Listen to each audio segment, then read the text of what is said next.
January 15th, 2026. As advertised, I sent out notifications. So I expect there to be a crowd. I sent it out like an hour ago. Now, there's two things I want to cover tonight primarily. The review of Wicked, but also PSYOP programming in sports.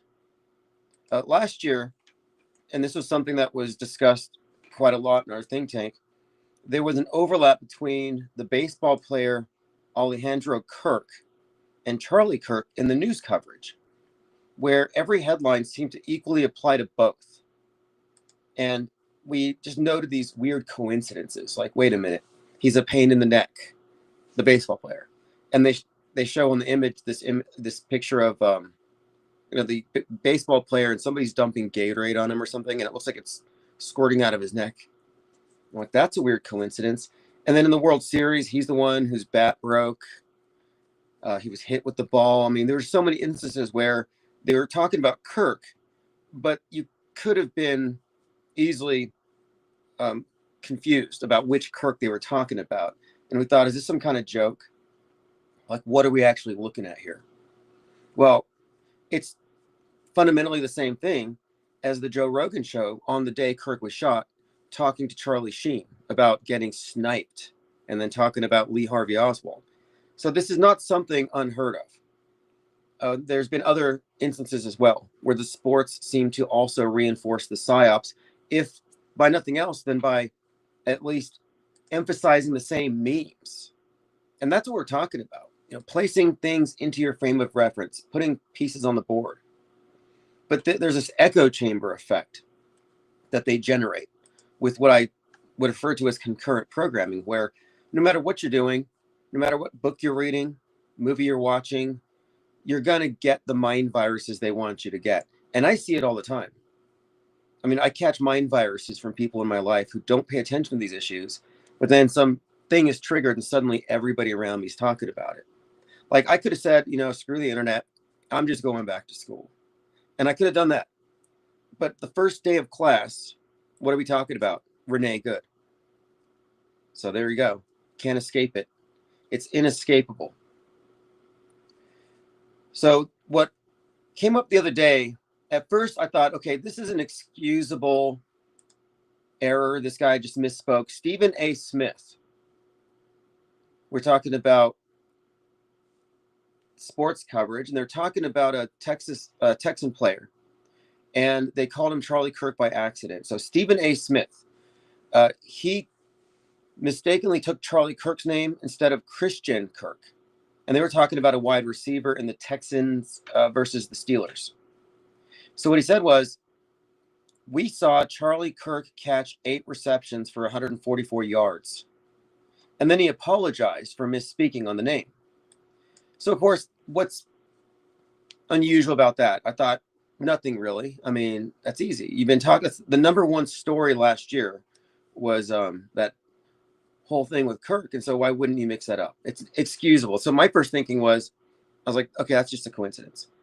But then Houston Texans on their Twitter account posted, see Kirk add 6 to the board. And if you look, there's an image of Christian Kirk, and he's got his left hand jabbed into his neck. White glove, red, ominous-looking Nike swoosh on the back of his hand.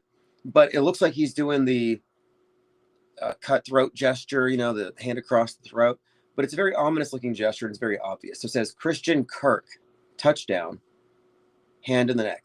So I'm like, okay, now that's weird. And then someone else pointed out that it was a 33-yard reception. I'm like, okay, that's getting a little weirder. And then, of course, when the Texans defeated the Steelers, it was 30-6. And the gun was a 30-06. Someone else added, too, that the 144-yard reference could refer to the distance from which Kirk was shot, but I haven't seen that number specifically used. I've seen 150, which is pretty close. So anyway, I'm pointing out that that's beyond just a coincidence. It's overlapping. And this is not the first time we've seen it, which is what made it stand out so much, because we had these other ones like Blue Jays Alejandro Kirk is a hard-hitting pain in the neck. And then the picture of him, again, a squib of gushing beer. So this is not unique. The media echo chamber consistently reinforces its psyops through every propaganda vector available, including, or maybe even especially, sports entertainment. We're gonna, when we do our deconstruction, we're gonna have to group together all of the sports related psyops, you know, like the DeMar Hill thing, and this will have to be included. And then the weird thing about the guys getting their legs broken on the same day on the same yard line, you know, Joe Theismann and Alex Smith, very unusual stuff. All of it with the same number codes, which is one of the points here. Same code. You know, I did watch that movie about football called Him, and I thought it was just needlessly gruesome. I think I missed the point. I might have to watch it again. It put me to sleep. All right, we are joined by Let's Go, King Ravana. Pat Tillman is the... Now, I don't know what the reference is there, King Ravana, if you want to clarify. But yeah, Pat Tillman is a football player who was killed by friendly fire, I understand. And these are all characters we need to analyze as well. Like, I'm convinced that Kyle Rittenhouse is based off of Chris Kyle, the sniper with the highest death count, who supposedly went across state lines to stop looters after Katrina and shot 30 of them from on top of the dome. Like, that wouldn't go over well. Yeah, I killed 30 Antifas. Like, how did that go over well? I mean, things have really changed. The ability of the public to respond has kind of forced the media to not be as condescending. Like, they don't treat us like we're really that dumb anymore. I mean, they do, but it's not as bad. It used to be worse because that story was unbelievable. Come on, you can't just have a guy in Fox bragging about killing 30 looters and nobody thinks there's anything unusual about it. And that's what I think Brian Williams was busted for, lying about watching coffins flow down the streets. I mean, there are so many liars. But anyway, let's go on to the Wicked. So last night I watched Wicked and I did some screen caps. So if you're not subscribed to the blog, I recommend checking it out. You got the link. Because there were some statements in there that just seemed like, I don't know what, I mean, we'll see what you think of it. When the Wizard of Oz talks about history, let me just read that. It's out of context, but let me just read this. There's this conversation where he says, because he's got total control over the media in Oz, and the propaganda is one of the main themes in this movie. He says, we got a whole lot of people who believe all sorts of things that aren't true. You know what we call it? History. Then he says, the truth is not a thing of fact or reason. The truth is just what everyone agrees on. And this kind of goes into the bigger point of the review here, though, because my contention here is that Jeff Goldblum, as the Wizard of Oz, represents Trump, and Oz is America, the American dream, as you'll see. So let's go ahead and start from the top, because this is not just a review of the movie as though I'm recommending the movie or not. You know, to me, this isn't really about that. This is about how the movie intertwines with the world stage in the theme, subtext, symbolism, and the actors. And this movie definitely constitutes predictive and concurrent programming. And then another interesting thing about it is that Oz was designed by Nathan Crowley, who does claim a distant relation to Aleister Crowley. Nathan Crowley is the one we talked about before, was the production designer for the Dark Knight Rises, Batman Begins. And those movies, Christopher Nolan, all connect to the psyops of the time, as all these Batman movies have been connected to the psyops. But in particular, The Dark Knight Rises, you've got the Sandy Hook and Boston Bomber references, for example. But again, this is the guy who designed Oz, and I thought that's interesting because there's another wizard, Aleister Crowley, who wrote a book called Liber Oz, which is a anti-tyranny declaration of universal rights. It kind of goes along with the whole do what thou wilt thing, very libertine. But it's an interesting connection here, as we'll get to. But yeah, I did check it out. I didn't find the exact quote. I'm trying to find it, where Nathan Crowley does mention a distant relationship to Aleister Crowley. whether or not that means anything, I'm just saying it's notable because we're talking about somebody involved in Metascript or PSYOP reinforcement movies. So starting from the top here. Okay, so the reason I wanted to watch it was this. I found out that the title of part 2 is called For Good. And I thought, for good, like Renee Good. So I thought this has got to have some related programming. Like maybe this is predictive for the recent Twin Cities ICE PSYOP. And this came out on November 21st. So I should have watched it when it came out. But anyway. So you could say it's predictive programming. But now it's on the streaming services, so it's, it still constitutes that, but it's part of the present context in which everything else is occurring.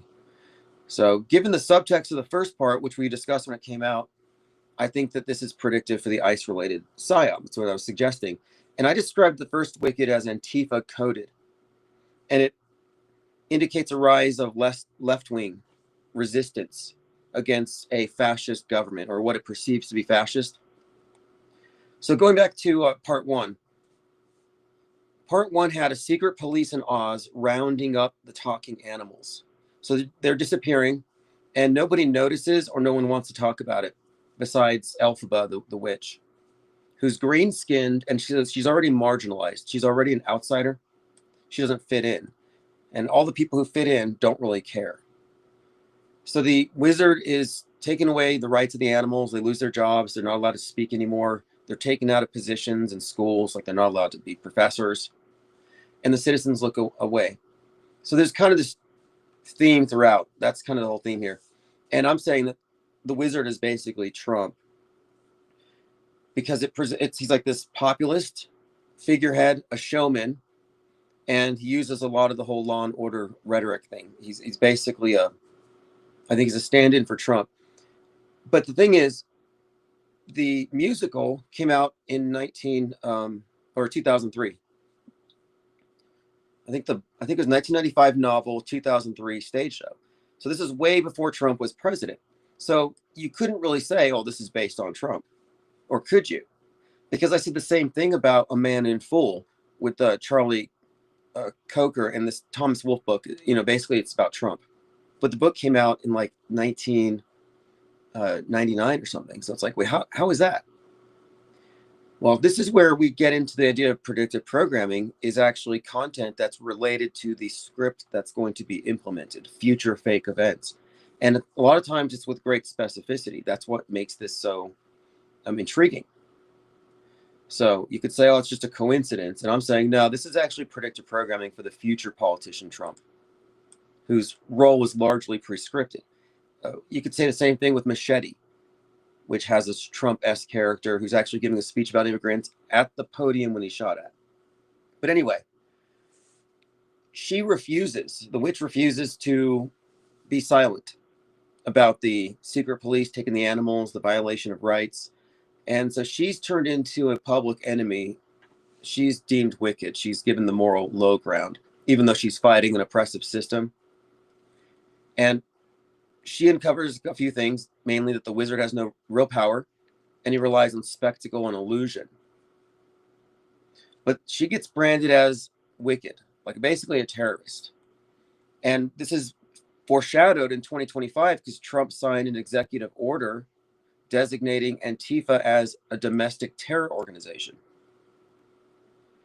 In fact, they have that national security presidential memorandum to counter domestic terrorism, and they cited anti-Americanism and anti-capitalism as like the main parts of it.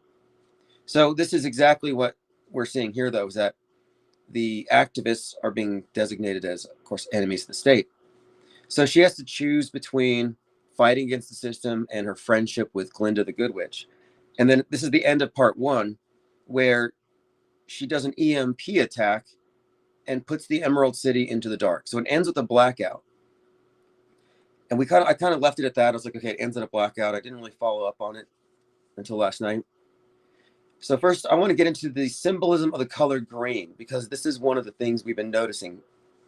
So I correlate her green skin with the green hair of the Joker and their shared struggle, because it's all class warfare stuff.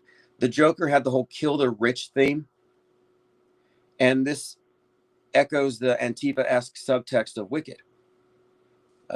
It's where she's defending the oppressed, and then her friend's privilege, and she's not. Well, Joker, of course, connects to Luigi Mangione, who rose to fame by killing a rich CEO. And this was a murder that was considered acceptable by Antifa and sympathizers because it's necessary for the greater good. At the same time that the Luigi Mangione thing was going viral, the video game character Luigi was being referenced in conjunction with this. And again, Luigi's known for his green beret. So I'm referring to the consistent use of green. At the time, there was a video game out called Luigi's Mansion. Like, oh, Luigi Mangione, Luigi's Mansion. What's the connection here? Well, one of the connections is it's about a haunted mansion, and Luigi has a ghost gun. Well, guess what kind of weapon was used by Mangione to kill the CEO? An untraceable ghost gun.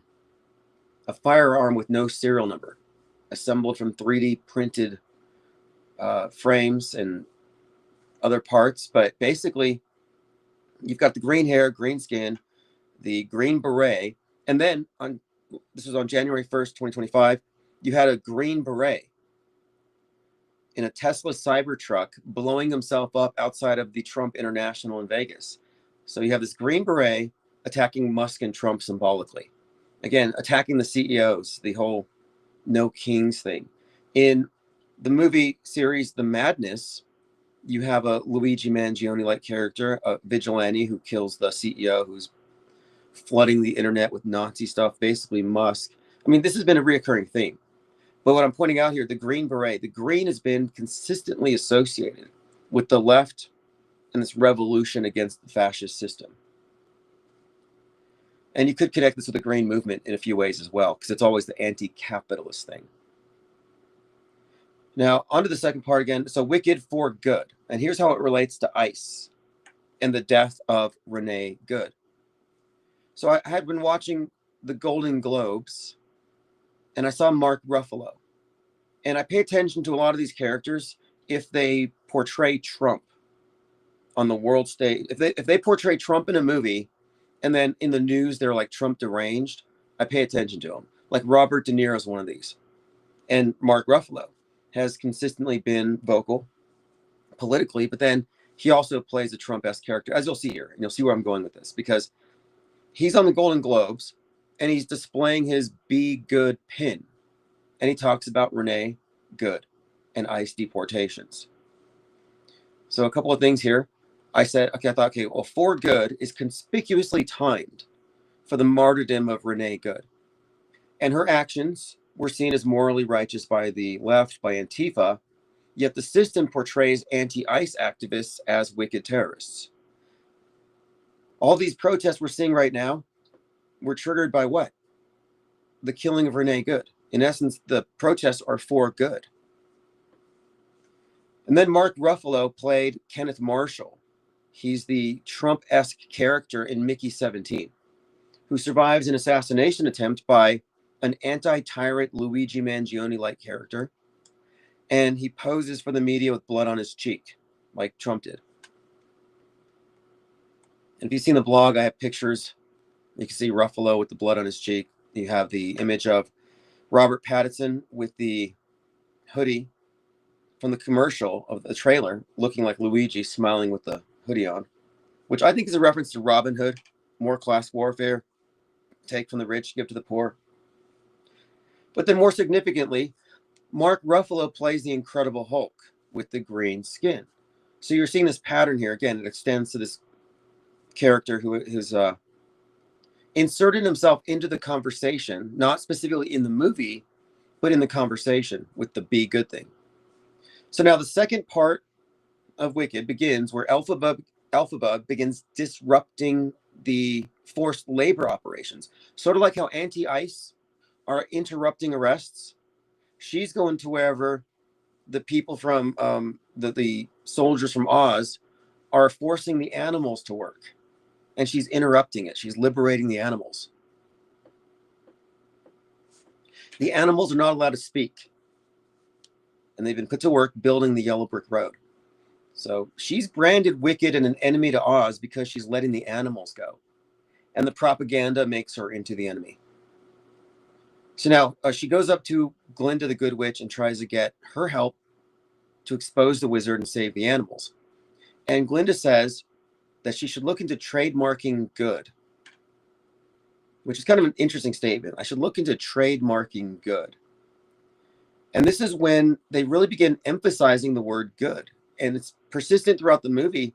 And I feel like it's forced, like force meaned. Like, I don't even know if it's congruent with the whole purpose of the movie, the way they use that word.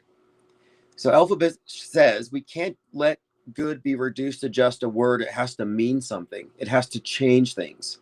So they're having this drawn out conversation about the word good. They contrast these characters. So Glinda is always living in a bubble, lost in selfishness, while Elphaba is focused on the others and the oppression. So it's like woke. She's woke to the system. Whereas Glinda looks at good as something to commodify. Elphaba sees this as an ideal. Now, she tries to convince the animals to stay in Oz, and she describes Oz as not just a place, but a dream, an ideal to be shared by everybody. Oz wouldn't be Oz without all of us. And the way she's describing it, it sounds like the American dream. Like this is an indirect criticism of America. Like the American dream is Oz. And as it progresses, it gets into this fakeness of Oz. Everyone's in a propaganda bubble. And the wizard is explaining to her that you could tell the truth to everybody, but it wouldn't matter because they want to believe. So he's explaining how the truth wouldn't make a difference at all. People are invested in what they believe. And he does this thing where he even takes a gold brick and he hits himself on the head with it. And it looks foamy, which suggests that even the money's fake. So the money's fake, the propaganda's fake. The people believe the narratives that this is that she's the bad guy, he's the good guy, nothing can change that. But here's what he says. And I read this earlier. The truth is not fact or reason, but what everyone agrees on. We got a lot of people to believe all sorts of things that aren't true. You know what we call it? History. So that's kind of intriguing to me because we've been talking quite a lot in the last year or so about this concept of history bending and how cumulative fake news does in fact become history. And these are the stories that really guide the daily narratives. And you can see how the term news bending is not adequate. We have to go into history bending. But he's describing how the truth is basically irrelevant. The people's minds are programmed by his system and nothing's going to change that. So to me, that makes a lot of sense. So now there's this song called For Good. And this song contains this idea that I think relates to these protests and has to do with privilege and the responsibility of those who have power to use it to fight the fascist system. And this ties into Renee Good and all these professional protesters protesting to save the immigrants. It fits into this. So Elphaba in the song For Good says, I'm limited. And look at you. You can do all I couldn't do. It's up to you. So she's emphasizing that she doesn't have the means or the power to do a revolution in Oz to free the animals. And Glinda says, basically, because I knew you, I've been changed for good. And they keep emphasizing being changed for good. So to fix the system, there's a few things that happen. There's this recurring theme about having to engage in some kind of self-sacrifice. So for example, and there's a few of them in here, but you can read the entire blog, but one of them is her fiance, because this one struck me as very much like the way that Mark Ruffalo interrupted the whole thing with the Golden Globes to talk about this event with the Be Good. There's this character who walks off the stage of some empty political event because his conscience was bothering him, and he ran with Elphaba. And it's like he became woke. And because he became woke, he was crucified. He died, but the spell saved him. He comes back as the straw man or the whatever. But the point of it is, they make this point that to go against Oz requires personal sacrifice, stepping down from your position of power, losing everything, and it's worth it for them. So this is very much kind of a woke Antifa themed thing, like the first part. So the PSYOP overlap. The activism fighting the wizard to save the animals and munchkins is labeled terrorism, like Trump has done with Antifa and their activism. The witch becomes good through martyrdom in her fight. So becoming good, doing it for good, obviously reference Renee Good. This is not coincidental. Now, there's also the relationship between Glinda and Elphaba seems to have a mirror with Renee Good and her wife. So if you've followed any of the various Wicked promotions, Ariana Grande and Cynthia whatever were having these tearful, affectionate displays. They had matching tattoos. They were just kind of like weirdly pawing at each other, emaciated. And I figured it was like some kind of party drug, but whatever it was, their fans were speculating that they had some kind of romantic relationship. Now, I think that's all PR. Like, I think it's all acting anyway. But I think it might have been to create that connection that we later see with Renee Good and her wife. Because in this movie, one of them is agreeing that she has to be sacrificed to save Oz. The witch agrees.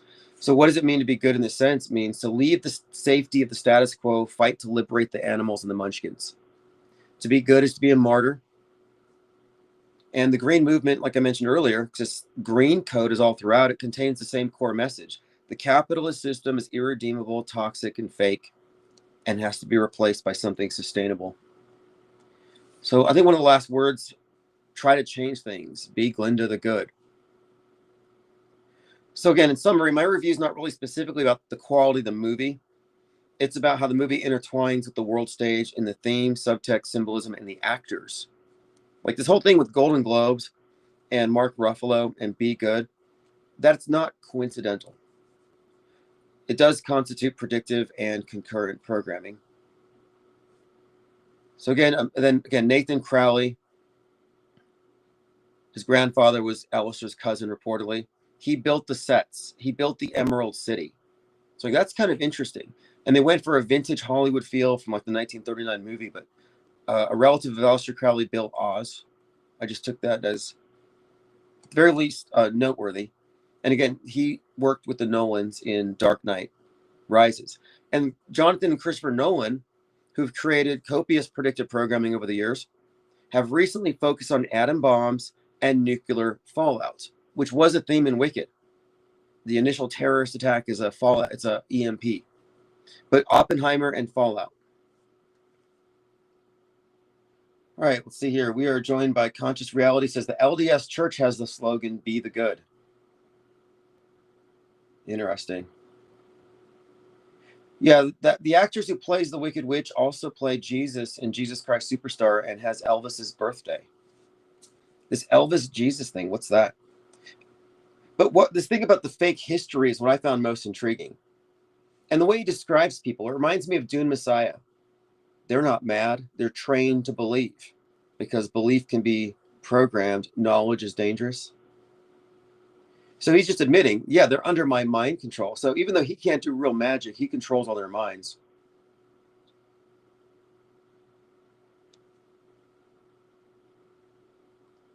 Conscious Reality says, I believe the LDS Church is playing a huge part in this whole theatrical world. Yeah, the LDS Church is interesting to me because it seems like this Masonic Catholicism in a way. You know, I would even consider Scientology to be a form of Catholicism. If you look at the structure of it, the basic theme, like the framework, same architecture. I think that the mind virus concept is handled by Scientology very well. Like Scientology seems like it's designed to clear a world of mind viruses. Like that's actually its function. And it does so through confessionals, through quarantining people, and monitoring the contents of people's minds. I mean, it's the whole engram thing is just a code for mind virus. But if you have that as your structure for society as the main religion, you could control the flow of ideas very effectively. And I think the alien stuff that you hear about, I think that's mostly misdirection. if it's even true, which wouldn't shock me. But what's the difference? I mean, what is it? It's just terminology. You're talking about taking a archaic religion, this traditional concept of the creation myth, and then just updating it with science fiction. Our whole worldview is a space religion. Space is the new heaven. But it's just science fiction syncretized with Mystery Babylon. So the idea that instead of having the demiurge, you just have Xenu the alien, it's like the same thing.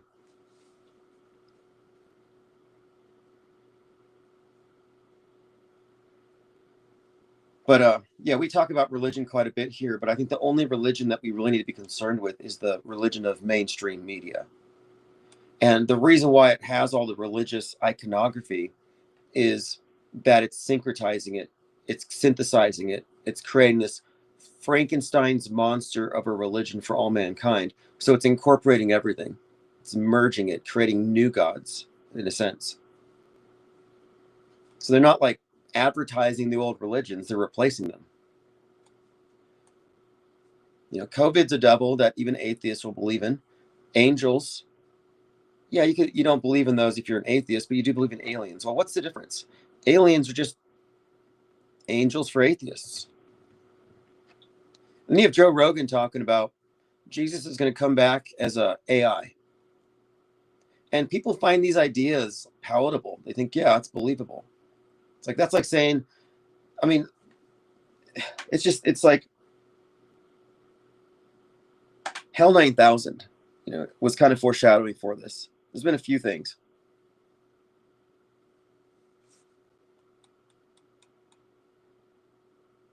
But I don't know. People are too easy to slip into this divine fallacy. Leo the friend says, whatever the next big event will be, the main issue will be mind virus is the cause. Yeah, and I've been trying to come up with, because we're consolidating our research. So there's a number of instances where Elon Musk has been presented in the movies as the source of a mind virus that takes out everything. That's part of his package. And I've been discussing this for some time. But Mountain Head is a recent example. Mountain Head came out last year, right before the ICE protests began. And it was about Elon Musk, an Elon Musk-esque character with generative AI that is causing societal chaos and riots. And he doesn't care. Well, if you look, that's exactly what happened the next day. And it continued on from there. So if you haven't seen it, Mountain Head, it's based on Zuckerberg, Peter Thiel, Sam Altman, Bezos, Musk. But yeah, he unleashes dangerous deep fakes through social media and everything goes crazy. And then in Lex Luthor, you have a Musk-esque element if you haven't seen the new Superman. And he's got an army of monkeys at a keyboard. And we've seen the constant reference to monkeys and apes associated with the mind virus that make people go violent. Like 28 Days Later. Significantly written by the guy who directed Civil War, which might be the next movie in play. But anyway, this Lex Luthor had an army of monkeys flooding social media with propaganda, very Musk-like. And then in Naked Gun, there's a Musk-like character named Kane.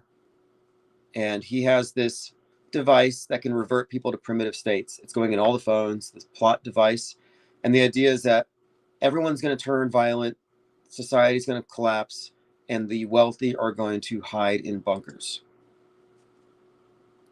And that's just a handful, but I'm just trying to find what are the common denominators in the characters that represent real people, or so, you know, so to speak, real people. So for example, if you look at the entire body of predictive programming content for Donald Trump, the common denominators, what are those? Well, interestingly, it pretty much comes down to 9/11 and a survived assassination attempt, or both, in these various movies. But we're distilling these down to their common denominators for a reason. We're trying to get down to the script. By the way, Renee Good's family hired George Floyd's legal team. Yep. Renee Good's family hires George Floyd's legal firm. Just a coincidence, of course. Doesn't mean anything, right?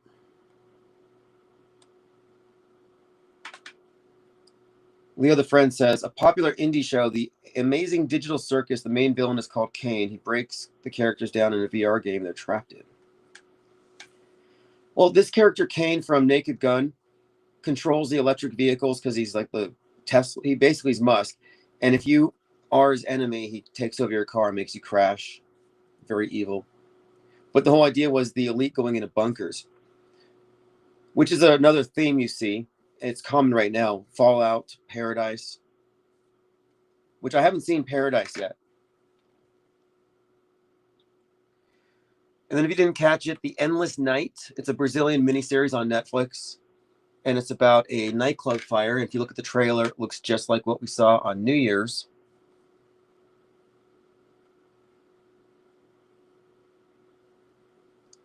All right, let's move on. So again, I just went over the review of the movie for Renee Good. And my contention here again is that the timing of the release of the movies has to do with the fate. It's always coordinated with the incoming psyops. And that's because movies are propaganda conduits. It doesn't mean the movies are bad. It just means that these movies are appropriated, by the government for the purposes of entraining our minds, inserting things into our field of reference.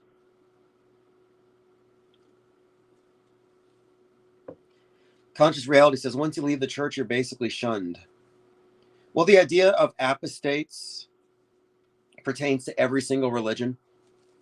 Like, they like you better if you've never joined, because you're potentially going to be recruited, than if you joined and then you left for something else. They hate that, because that means that you've demonstrated to the collective, the superorganism, that it's possible to live outside of it. You're proof. So they don't like people to defect. So they always call them something. Jack Mormons, lapsed Catholics, sinners, heathens, backsliders. There's so many names, infidels. You're basically worthy of death and condemnation by God and hellfire and all that. You're the worst if you leave the group. And you tie into that the innate fear of being ostracized and groupthink in general. And it's very powerful to make examples of the people who leave. The rebels, the ones who rebel against the order.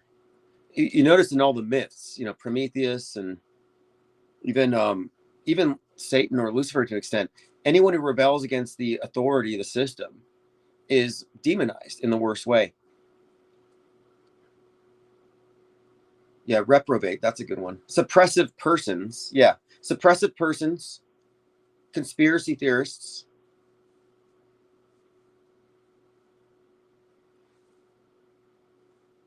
And I know there's more. Oh, I think there's I've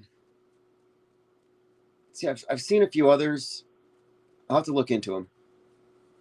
But there's a reason why they have these. It's to make an example, because you're a threat to the system, because you might know too much. Now, the idea with Scientology and mind viruses that I brought up just has to do with the fact that I think they're going to use the concept of mind viruses to get people to acquiesce to more control, more guardrails, if not censorship. And after the Charlie Kirk fake event, the squibbing, I saw some people, far right banned comedian types, talking about how we all need digital IDs to go online. And one of the best examples I've seen in movies of the mind virus concept is this show called Hot Skulls. So if you ever see my cyborg penguins and their heads are on fire, it's a reference to Hot Skulls, which is what you have if your mind contains transmissible mind viruses that don't make you go crazy, but might make someone else go crazy. So you might be an asymptomatic mind virus super spreader. But in this show, the people who have the hot skulls walk around talking and spreading these viruses that you just catch them by hearing them. So you're forced to wear, it's mandated that you wear earplugs. So it's like wearing masks during COVID. But you got to wear these earplugs. And if you see somebody without earplugs, you panic because they're going to make you go crazy with whatever they're saying. So this show, though, essentially is about how, like with the regular pandemic, the people with no symptoms are actually the greatest threat because they can spread it to the most number of people with compromised immune systems. Similarly, those of us who can carry mind viruses without going crazy are the biggest threat because we could spread these to people with compromised mental immune systems, people with mind aids, and infect them. By the way, somebody told me there was some right-wing, what's her influencer? Her name is Dana something. The one with the guns. What's her last name? Dana Loesch. Apparently, Dana Loesch used the phrase mind aids yesterday. Let me see if I can find that. Now, when I coined that term and I put it in our lexicon, I specifically said, I'm going to use this because it could go, pun not intended, viral. Because it's a funny phrase. I think I found it. Golly, social media in some respects has leveled the playing field, and in others, it's literally become the mind aids. I think she used it wrong. When I'm talking about it, I'm talking about a mental immune system that's compromised in the sense that it doesn't recognize logical fallacies. It just believes whatever it sees, believes whatever it hears, without any attempt at screening out bad ideas. So she's using it wrong, I think, more as a pejorative. I'm using it in a more specific sense. There was this thing I saw as a project. It was advertised on the Daily Beast called the Mental Immunity Project, I think. Yeah, the Mental Immunity Project. Stop misinformation now. Explore mental immunity, why it matters, and how it shapes your thinking and behavior. What is cognitive immunology? And this came out after I said that infinite plane radio is mind war inoculation. She says cognitive immunology, this is from that site, gives us the tools to improve mental immune function and protect minds from conspiracy theories. Read our paper. This looks really good.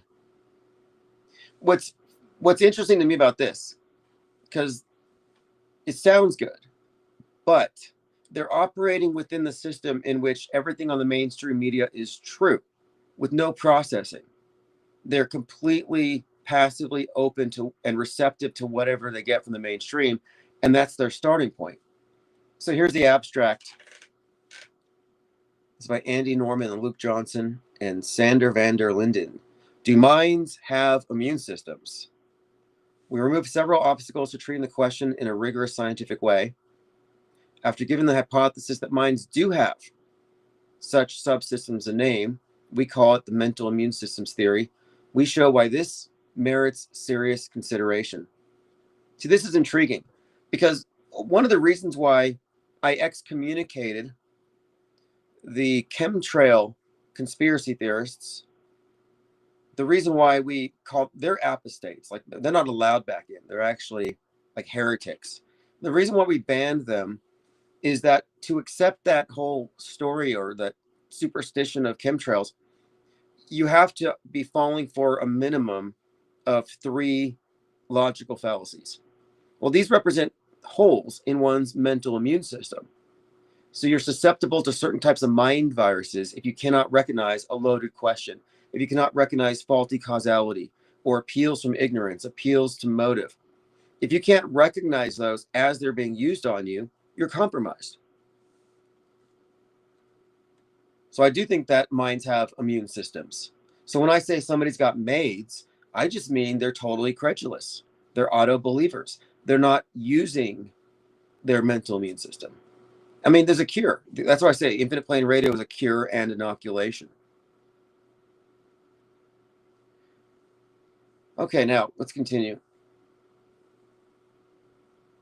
Psychology has a long history of borrowing from other sciences to enhance our understanding of human nature. This is a great article. I'm going to actually post a link to it.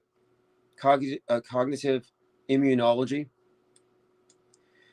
because it's probably valid and very useful for what we're talking about, even though their starting point is going to be flawed. But you notice that they're going to be describing why you shouldn't fall for conspiracy theories. And they're probably right in all these conspiracy theories, because all the conspiracy theories are wrong.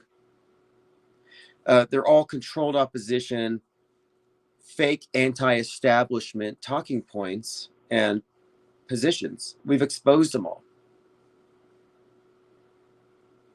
She says in this article, such questions can no longer be postponed since smartphones are ubiquitous. Internet-born infodemics are now a serious threat to public health. Digital influence operations have proliferated, trust in public institutions have plummeted, and mental illness has spiked. Genocidal fervor spreads through social media, and democracies across the globe are struggling to prevent authoritarian uprisings. So this is interesting stuff, worth reading. I'll post a link because this is really too good, but I'll put it in the notes as well. What's up, Infinite Jack 33? But my point in looking at this is we're describing how the public processes, like when it comes to the book, in the handbook for the recently deprogrammed, it's about psychoepistemology, how people process the information, how they know what is real and what isn't. And one thing we don't see is a intentional delineation between what people know and what they believe. And that's the critical flaw. That's the blind spot that's being exploited here. And I am an informed disbeliever. And I make the point that most people who process the news passively believe a lot of things they don't actually reality test. And those of us who reality test these claims, who find more information and determine that these things are likely fake, are more informed than the ones who believe it. So the informed disbelief is superior than the low information belief in every instance. And that's what we fundamentally do here. We're reality testing claims. And if we cannot validate the claim, or if we find something that contradicts it, we don't just forget about it and move on. We're not just trying to diagnose fake or real. We're trying to learn as much about every fake event. We're actually going into the details here because it matters.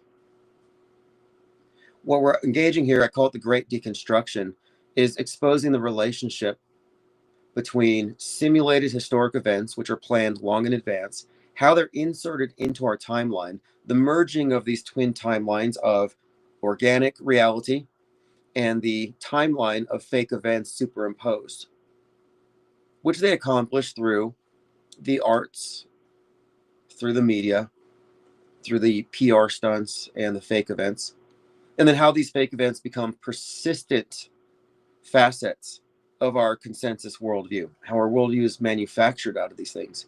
Every fake event's a brick in this massive edifice. It's synchronized though, and the fakery is systemic.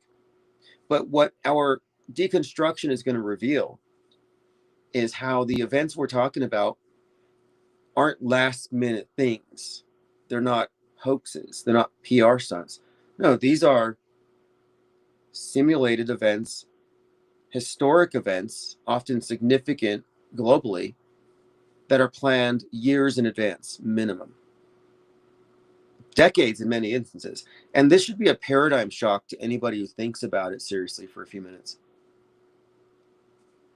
And that's where I think a lot of people are going to reveal their intransigence or their cowardice, because once you fully grasp the extent and the depth of the fakery, of the internalized simulation, things like voting just suddenly make no sense. It's like, oh, it's a steam valve. It's an illusion of control. But we have no power in any real sense. I mean, prove me wrong, but the conspiracy theorists are always, talking about these dark forces that control the world, the deep state. Well, here we are. We're showing you the mind control structure, and it's hidden in plain sight, and it's disguised with disinformation and lies and all these cul-de-sacs and rabbit trails in Trutherville that never lead you to the big picture. Jermaine May says, Tim, I was hoping you could tell me the god Freemasons above the 33rd worship. I'm talking about Jabulon. I mean, I can't speak for anybody as far as, what people worship. But I mean, I've heard different terms. And, the composite, I think it's a composite deity. Jahbulon. I think it represents Jehovah, Baal, and let me pull this up. It's a composite name for God. These composites are all interesting, these tripartite things. I've been obsessing over Abraxas lately. He's got the rooster head. But I've seen some interesting pictures of this one. So Yahweh, God of the Hebrews. Baal is for Baal, the ancient Canaanite fertility god, associated with licentious rites of imitative magic. And then On is Osiris. That's what I thought. The ancient Egyptian god of the underworld. Yeah, composite. Wow. And you'll notice that in the older cemeteries, there's a section where the graves have obelisks on them. You can find the Masonic stuff. We've been talking about this a bit because I actually think the Masons, they don't claim to be a religion, but I consider it a religion. And in my view, the god of this is the Demiurge, the creator of this realm. And I think the symbol of the square and compass is about the square, the material world, and the circle, symbol of eternity, the spirit, the circle in the square, the spirit encased in matter. And the G stands for likely a lot of things, but gnosis, some say, geometry, others say. I've heard geometry of divinity, generative principle, which would be very consistent. All of these actually kind of would be. But when you talk about Osiris in this context, like these various gods can be put together. There's correspondences. And so Osiris does, in many ways, correspond with this idea of Saturn, the underworld god. And this also correlates with the like the Saturn V obelisk that they sent to the moon. Or remember Osiris Rex? They sent it up there to hit the rock called Bennu, which is the phoenix in the Egyptian system of symbols. They have like this proto-phoenix. Now, the Demiurge concept is very intriguing to me. And the idea is that this world that we're in is actually not a creation of the maker of the universe, because the maker of the universe is not a human-like thing. It's not personified in any way. But that out of it came this embodiment of wisdom called Sophia, who creates this thing, which is like a lion-headed serpent, and it awakes, it just wakens up, doesn't know its past or who made it. And there's different names for it. But the idea is that it mistakes itself for the creator of the universe, and it makes our world. But since it's not the source of creation, it needs to import the light from the creator or the maker or the source of everything. So it takes these soul sparks, these like stars basically, and throws them into its little matrix. And those become human souls. So basically, it's a realm where a bunch of human souls are kept. And the notion in Gnosticism is that if you don't obtain knowledge, gnosis, of your inner spark, you confuse yourself with the physical part, you get stuck here in a cycle of reincarnation.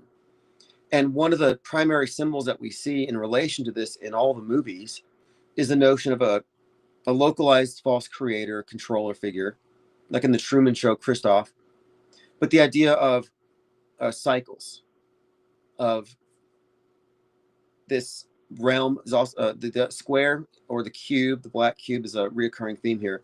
But Saturn is the god of the harvest and the cycles of time, associated with the Grim Reaper and death, cycles of death. And of course, other concepts tie in with this, but Primarily, there's a body of symbols and gods, and Osiris would be one of them. We'll do breakdowns as we do, but when we get into this great deconstruction, we'll do breakdowns on these various deities and how they're represented in the movies and why. Why you have the controllers over time and matter always represented as being in black with black rimmed hats, the man in black from Westworld, the strangers in Dark City, the design authority in Megalopolis. Like, why is this men in black concept? Why is it always this secret group in black with these Saturnian rims on their hats controlling time? Well, it's very consistent.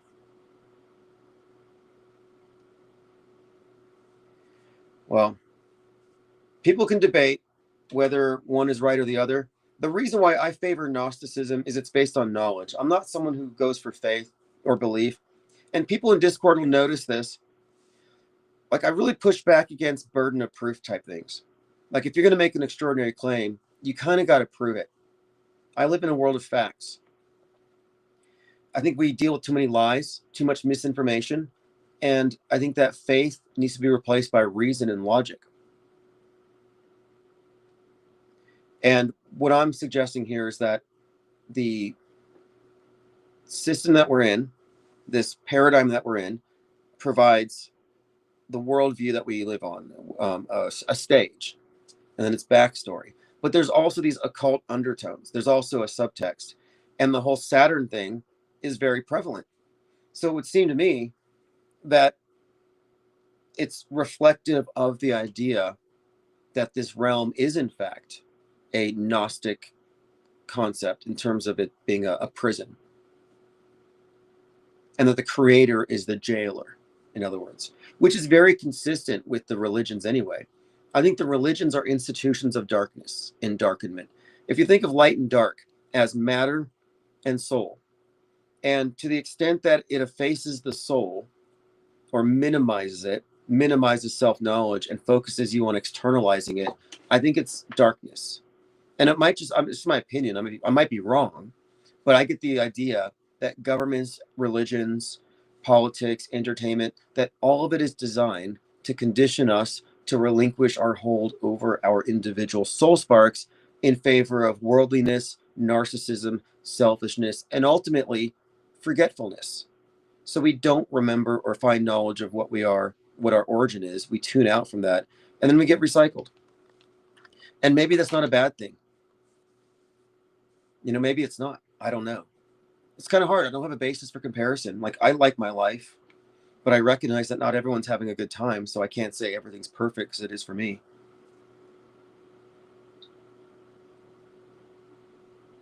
But I'm saying that the modern media mind control infrastructure that's global is just an extension of the old religions. That's why it has the same symbols.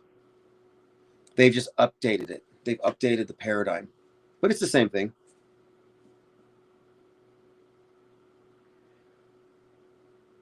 Yes, endarkenment. And that's the thing too.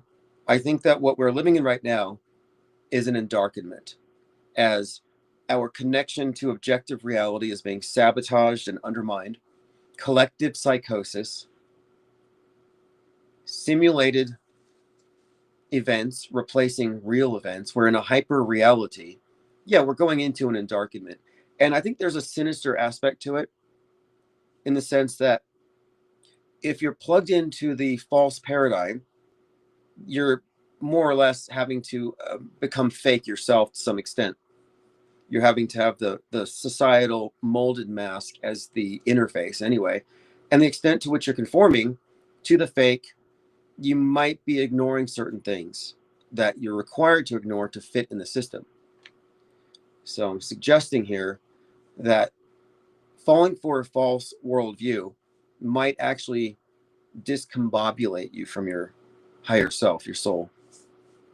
Because what if you fall for the system so deep that, like, I'm just an animal, I don't have a soul? Fine, live that way. But maybe there's consequences. And I think the whole system is designed to disabuse you of having one, of being one. And I think it's funny. I don't know why I find it's funny, but when people say that's crazy, what do you mean a soul? I'm like, well, you don't have one. You're just an animal. I like to hear people admit it. Yeah, I'm just an animal. Like, if that's what you really think, let me hear it. Not mocking it. I like animals.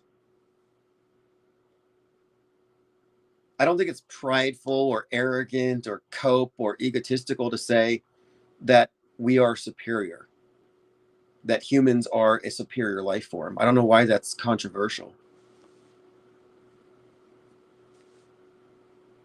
Laser says, I've been getting into Gnosticism for a few months now. It seems like what is closest to the truth. Well, based on my experience, there's truth to it. And honestly, I've always had an aversion. Like, I know this might sound bad, because look, I respect people's beliefs as far as I think that anybody seeking after spirituality is going the right way. I don't care what you pray to or who, or it doesn't really matter. I think the reaching up, the desire to transcend or recognize a higher picture, I think even striving for that is what I consider to be spirituality. It can be even, even philosophy, but anything that is going out of the mold and the limited view and exploring beyond, I think is the right direction.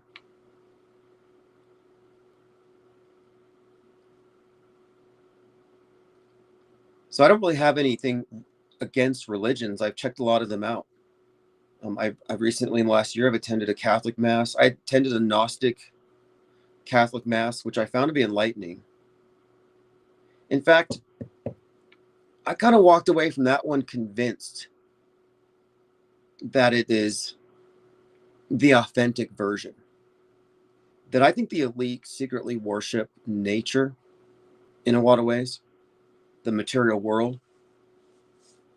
And so getting back to the Masons, somebody mentioned this composite deity.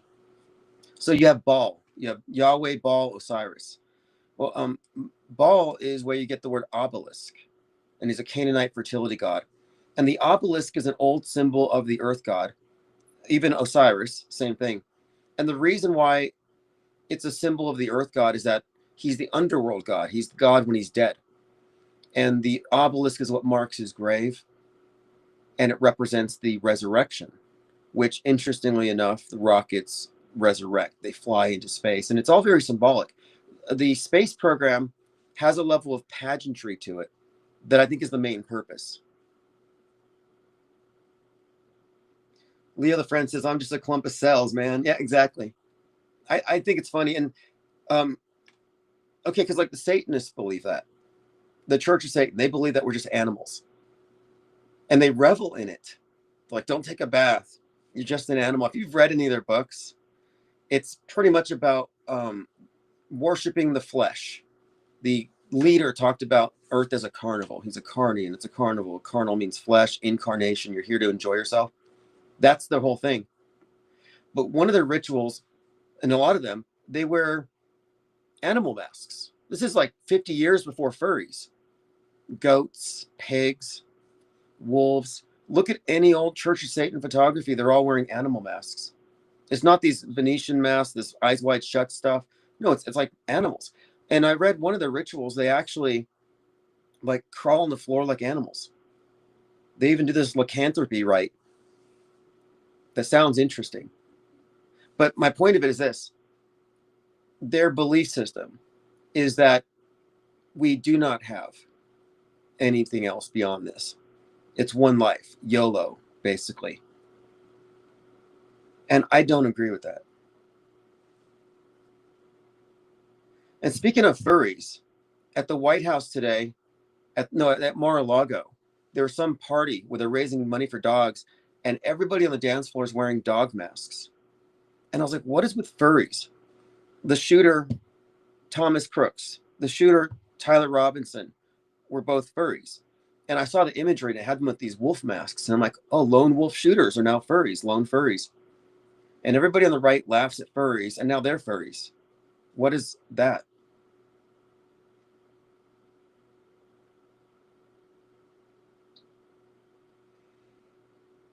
All right, continuing here.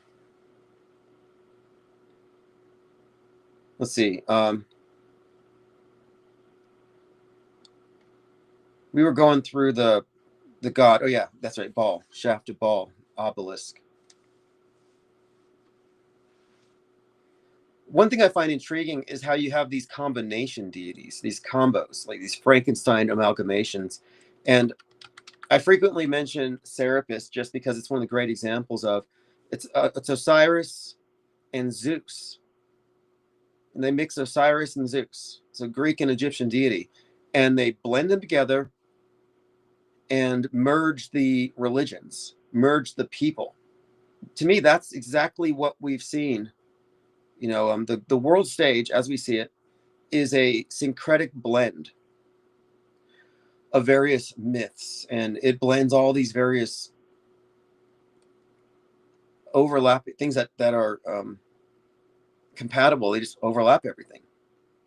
They've reintroduced Noah's Ark, the story of a flood myth that gets people to obey the priesthood to avert some disaster. They brought that back with this climate change thing. But anyway, I like reading about that particular deity, Serapis, simply because it was widely worshipped. I'm like, that's interesting. You mean governments can just concoct new deities and people will worship them? Apparently. And I think that's the formula.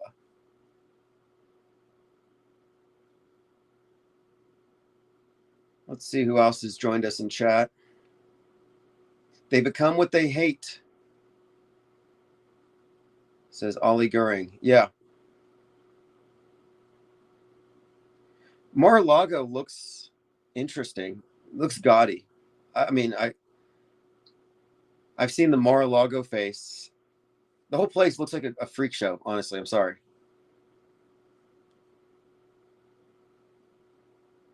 Leo the Friend says, what I find funny about the idea of stealing Noah's flood myth, except for the part that no one listened to his preaching for over 100 years.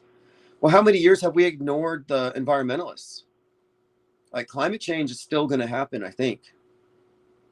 Depends. I mean, to me, it's largely a matter of perception. No one's talking about ocean levels going up anymore. Al Gore's thing was kind of dismissed as propaganda. They kind of overdo it. I think they oversold it. They overreacted. Because here's what I'm wondering. They prophesied, 2012, the world's going to end because the ocean level is going to swallow up everything. Okay, we have all these movies that come out that reinforce this idea. So everybody thinks the world's about to end. You've got climate angst. Climate angst was a huge thing for a long time. I assumed it was going to happen. I accepted it. I was like, we're terrible. Just like Agent Smith says, I bought into that. And it never happened. And I'm like, why don't these environmentalists ever come out and say, hey, guys, applause? We just saved you. Like, we should be applauding them. Hey, thank you, climate activists. You saved us. You stopped it with all of your measures and your regulations. And they never take credit for stopping it or mitigating it. They just move the goalpost back. So it's like, wait a minute. I think you're invested in there being a problem and not in there being a solution.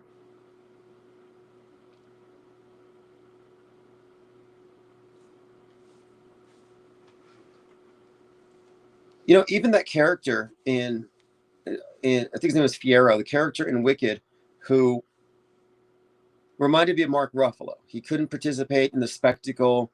He wanted to fight the system. He was woke. When he was crucified, and they were going to kill him, but the spell kept him alive, it was in a cornfield. So he's like crucified, and there's like, you see behind him a cornfield. And that's kind of a reoccurring theme. And I'm pretty sure, Osiris was very much connected to agriculture, corn mummies, molds of Osiris. Osiris was like a vegetation god as well. So he's the source of the harvest, his death and rebirth mirroring the planting and growth of crops. Osiris as a corn god. So I thought that was interesting that you have this character crucified with the corn in the background. Again, I can point to like 10 different movies and music videos where I see the same thing, like Jeepers Creepers, for example, the whole scarecrow thing.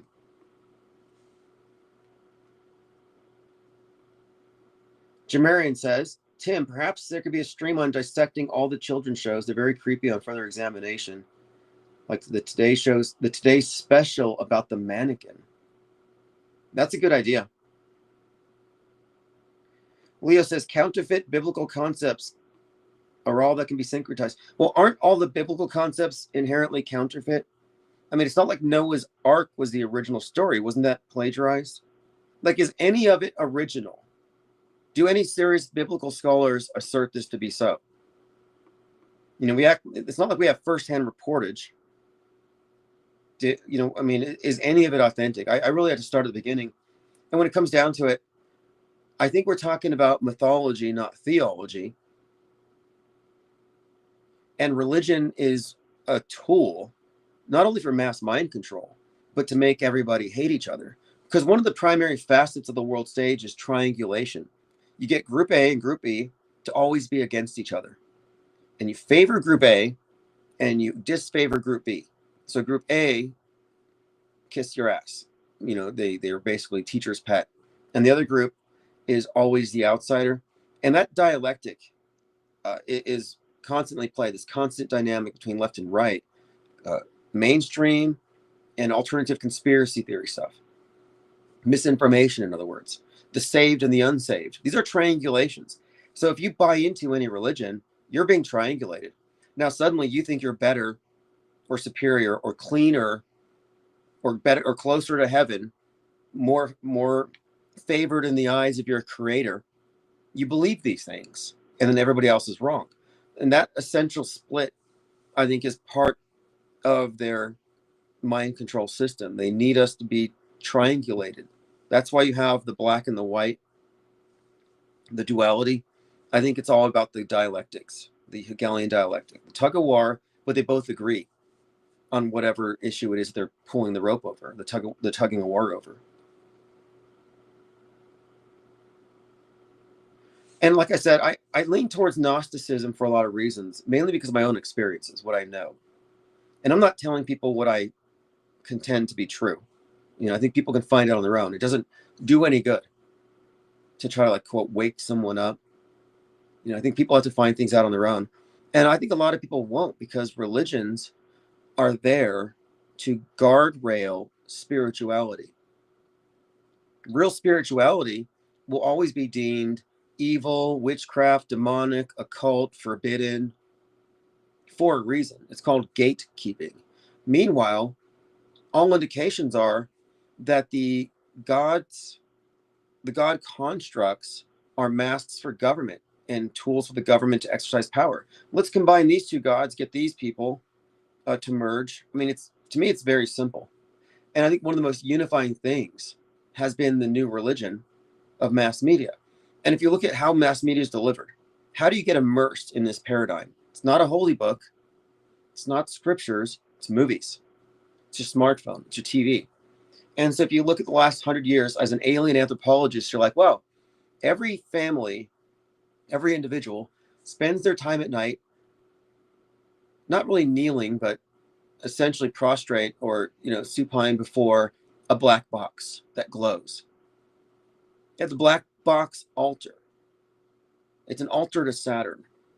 Whether it's a TV, an iPhone, a movie screen, or a movie theater where you're inside of the black cube. I think it's all symbolic for the deception and how the deception is internalized. And didn't the original camera involve putting your head in a box, going inside of a box? A camera obscura. Yeah, the box. A darkened box, the convex lens projecting the object. I think I made one of those in art class once.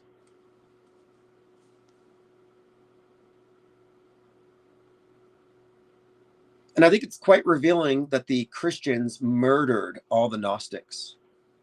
It's like, you can't tolerate people who don't believe. No, because they're calling your God false. So, we got to kill them. I'm just glad that they don't have any power today. Like, I can say what I think about religion, and I don't have to worry about religious people, coming to murder me. Like, what did they do to the guy who translated the Bible into English? Was his name John Wycliffe? And this is only I'm not saying I believe this to be true. I don't know. I wasn't there. John Wycliffe. Okay. Yeah, no, he wasn't killed by the church, but he was seen as heretical because he started translating the Bible into English. But they couldn't kill him because he died of a stroke. So you know what they did? Is they exhumed his body decades after his death. And then they burned his bones and they threw the ashes in the river or something. But there were others that they actually killed for translating it. So what I'm pointing out here is that there's this pattern here of enforcing this wall of ignorance. You have the esoteric and the exoteric, eso and exo, the public and the private, or the secret, and then what is released for public consumption. And that pattern is the same with media. Very few people know about media's role in the faking of history, of our fabricated world stage. That's not common knowledge. It's laughed at. It's rejected. The same way, if you tell a religious person that they've been sold a bunch of lies, they will laugh. They will deny it. They will double down. It's a permanent restructuring. It's almost like their mind undergoes a transformation. It has this new framework that you just can't alter. Belief systems are like that. They're very persistent. And one thing I realized too is a lot of people will die on even the smallest hill before admitting that they're wrong. Like, imagine not being able to admit that you're wrong about something inconsequential, like fluoride in the water. So if you can't admit something that small, that, oh, I was wrong about that, there's no way you're going to admit to being wrong about your entire cosmology or your religion. Like, people don't change religions very often. I don't see people who are like diehard CNN, leftist, woke, suddenly, I'm going to watch Fox. You don't see these flips. These are because these worldviews are their starting points. And we're talking about worldview warfare. And once they get you to have a certain worldview, it doesn't matter. You're nullified. Whatever goes into your head is going to come out in a predictable way. It's all about point of view. That's why we've separated. This think tank is not for people with the mainstream mediated worldview. It's not for the people with the alternative media worldview. Truthers, J pill, no thanks. Red pill, Q pill, none of that stuff is really welcome here because it's not necessary. It's an antiquated old operating system. It's obvious enemy propaganda. We don't entertain propaganda mules. And at this point too, I'm, like I said, I don't care what people individually believe, but I consider that religions are all highly suspect. And anybody who hasn't confronted that, I'm like, well, that's fine. I'm not going to attack religions because I don't agree with them, but I'm just no longer going to conceal the fact that I'm 100% agnostic. And I'm pretty sure most people worship this lion-headed serpent thing, this ignorant, false god, and they have no idea. And it makes sense to me, too, that the religions would condemn the very idea of Gnosticism, of trying to know stuff, in the same way that the mainstream media doesn't like conspiracy theorists, doesn't like anybody with an independent view. They want you to believe. The control system counts on you being a believer of their lies.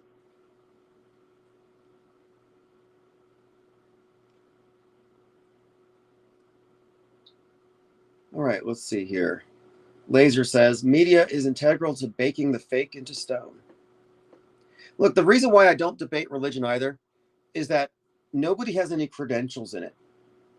No random person can claim to speak for the religion. Like, if your view is not represented by millions of people, you're probably wrong, because religion is about this consensus. It's all agreement. And I'm just saying, I'm going with the mainstream version. Just like, I think that's probably the best way to interpret it, because it's so internally diverse. And the word God has so many meanings. But the one thing I think unifies them all is that the God is certainly a construct.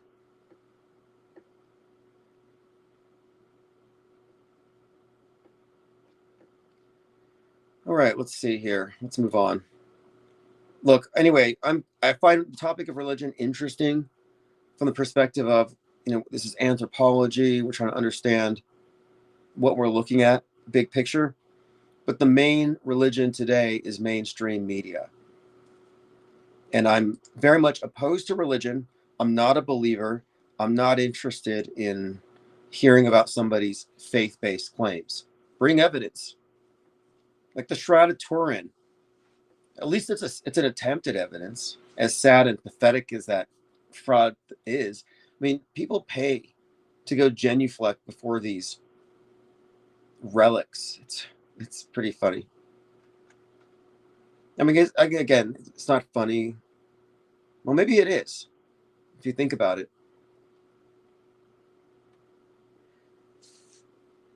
I mean, is there anything that's not fake? Fake miracles. That's a whole other area. Those are psyops. Every fake miracle is a psyop.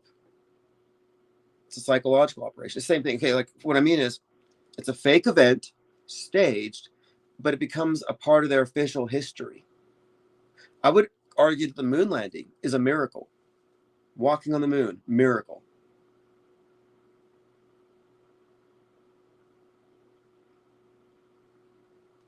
One thing I'll say, though, is that believers can be very persistent.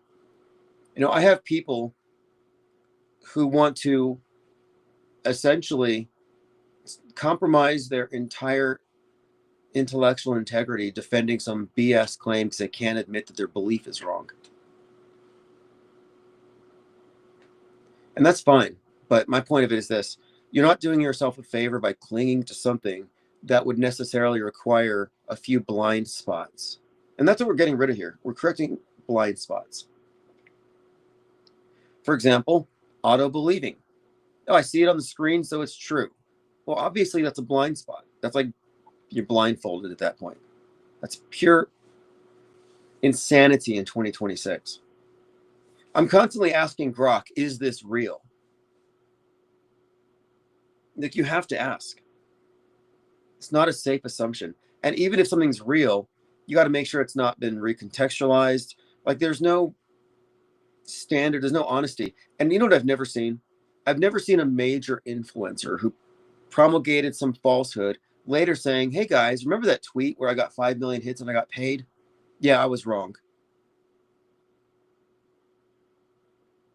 I never see anyone walking it back. All right, let's see here. 21-year-old activist injured by ICE.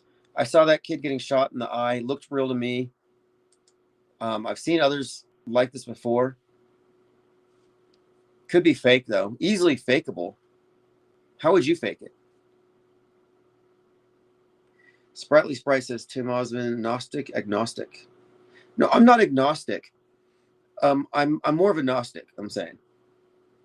And I also demystify a lot of stuff. Like, I used to think synchronicity and like law of attraction or precognition, I always kind of categorize these things as, paranormal, fringe. You can't even systematize it.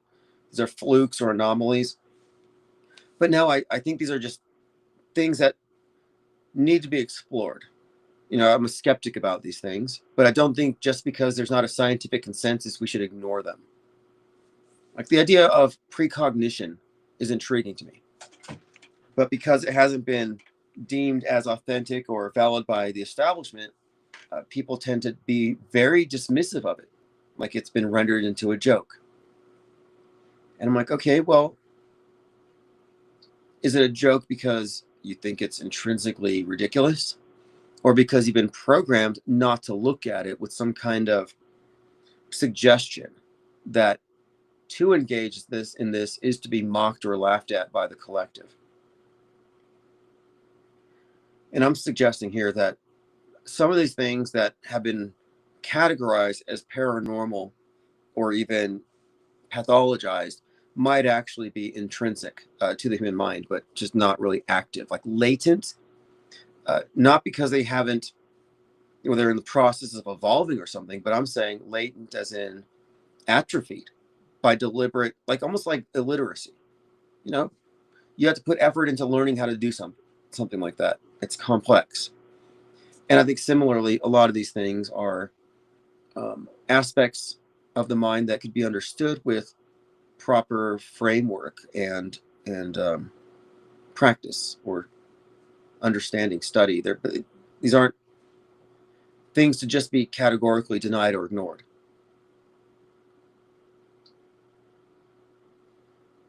And I only say this because of my direct experiences. It's not like I read in a book somewhere, oh, intuition's real, it's a normal function, and it has certain things it can do for you, but you have to, like, no, I've never seen that explained anywhere or even suggested. However, having trusted it and established this something of a feedback loop over time, I began to realize I got to trust this, not only more than I trust other people, but more than I trust my own limited senses and perceptions of things. Well, you could consider faith, but not faith in an external God, but more like faith in or trust in uh, this aspect of the mind, myself. And what I'm saying is that I'm a Gnostic in that sense. It's not what I've been told, it's what I've experienced and where it has led me consistently. And I don't really get into the specifics because you get in this realm of, well, how do you prove it? Which is why it's pointless to debate certain types of things. Certain types of things need to be discussed in a separate context. Although what I'm suggesting is that there are some parts that could be brought into a more rational reductionist context if we're talking about the mind, because we're talking about psychological warfare. We're talking about the manipulation of perception. So maybe intuition has something to do with it. Is there a war on intuition? Intuition is direct knowledge. You don't know how you know, but you know. Well, there's an explanation for it that doesn't rely on the supernatural. And the reason why you would want to deaden the intuition of a population is so you can gaslight the hell out of them. Because the only time I've ever seen through gaslighting and manipulation and lies by skilled liars is when I've relied on my intuition. And every single time my intuition was correct from the beginning, sometimes months in advance. So you have your I, your whoever you are, you're like, I am this person. But this framework contained in I isn't the totality of your perception and all the information that you have access to. And that's kind of what I'm getting at, where intuition fits into the picture. And if I only relied on what my senses could validate, I could be gaslit into, well, we are, I mean, that's what I'm talking about, the collective gaslighting.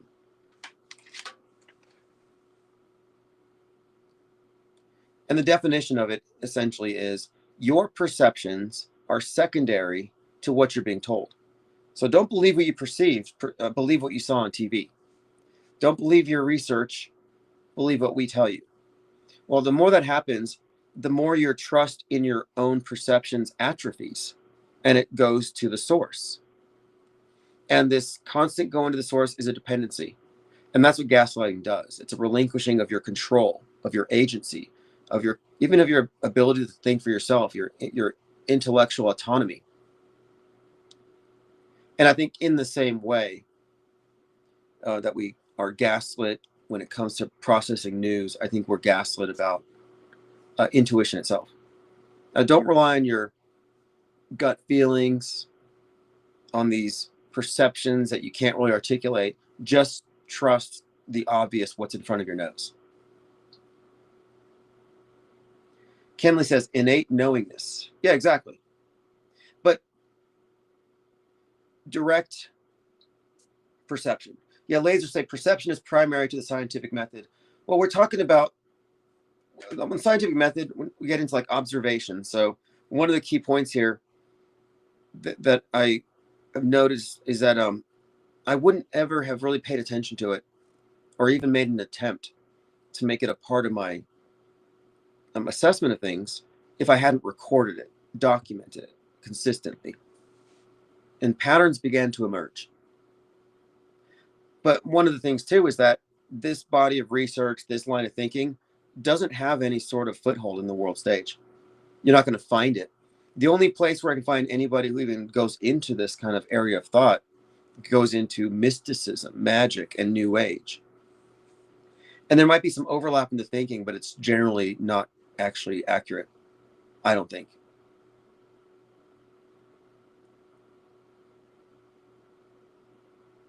But the scientific method isn't wrong. I mean, people have this anti-science attitude sometimes, and I'm like, well, science isn't the belief system of what the establishment tells you to believe that they label as science. It's a methodology. And it's really, that's why I find it really annoying that the people who push chemtrails uh, don't look into the concept of contrails, which explains it better, because it's based on very basic observations that you could make that are repeatable and predictable, and that matters. And the reason why it matters is you can predict one phenomenon, but you can't predict the other. Which one's likely the better explanatory model? The one that can predict the future. If my model can predict the future and yours can't, well, mine's probably more accurate.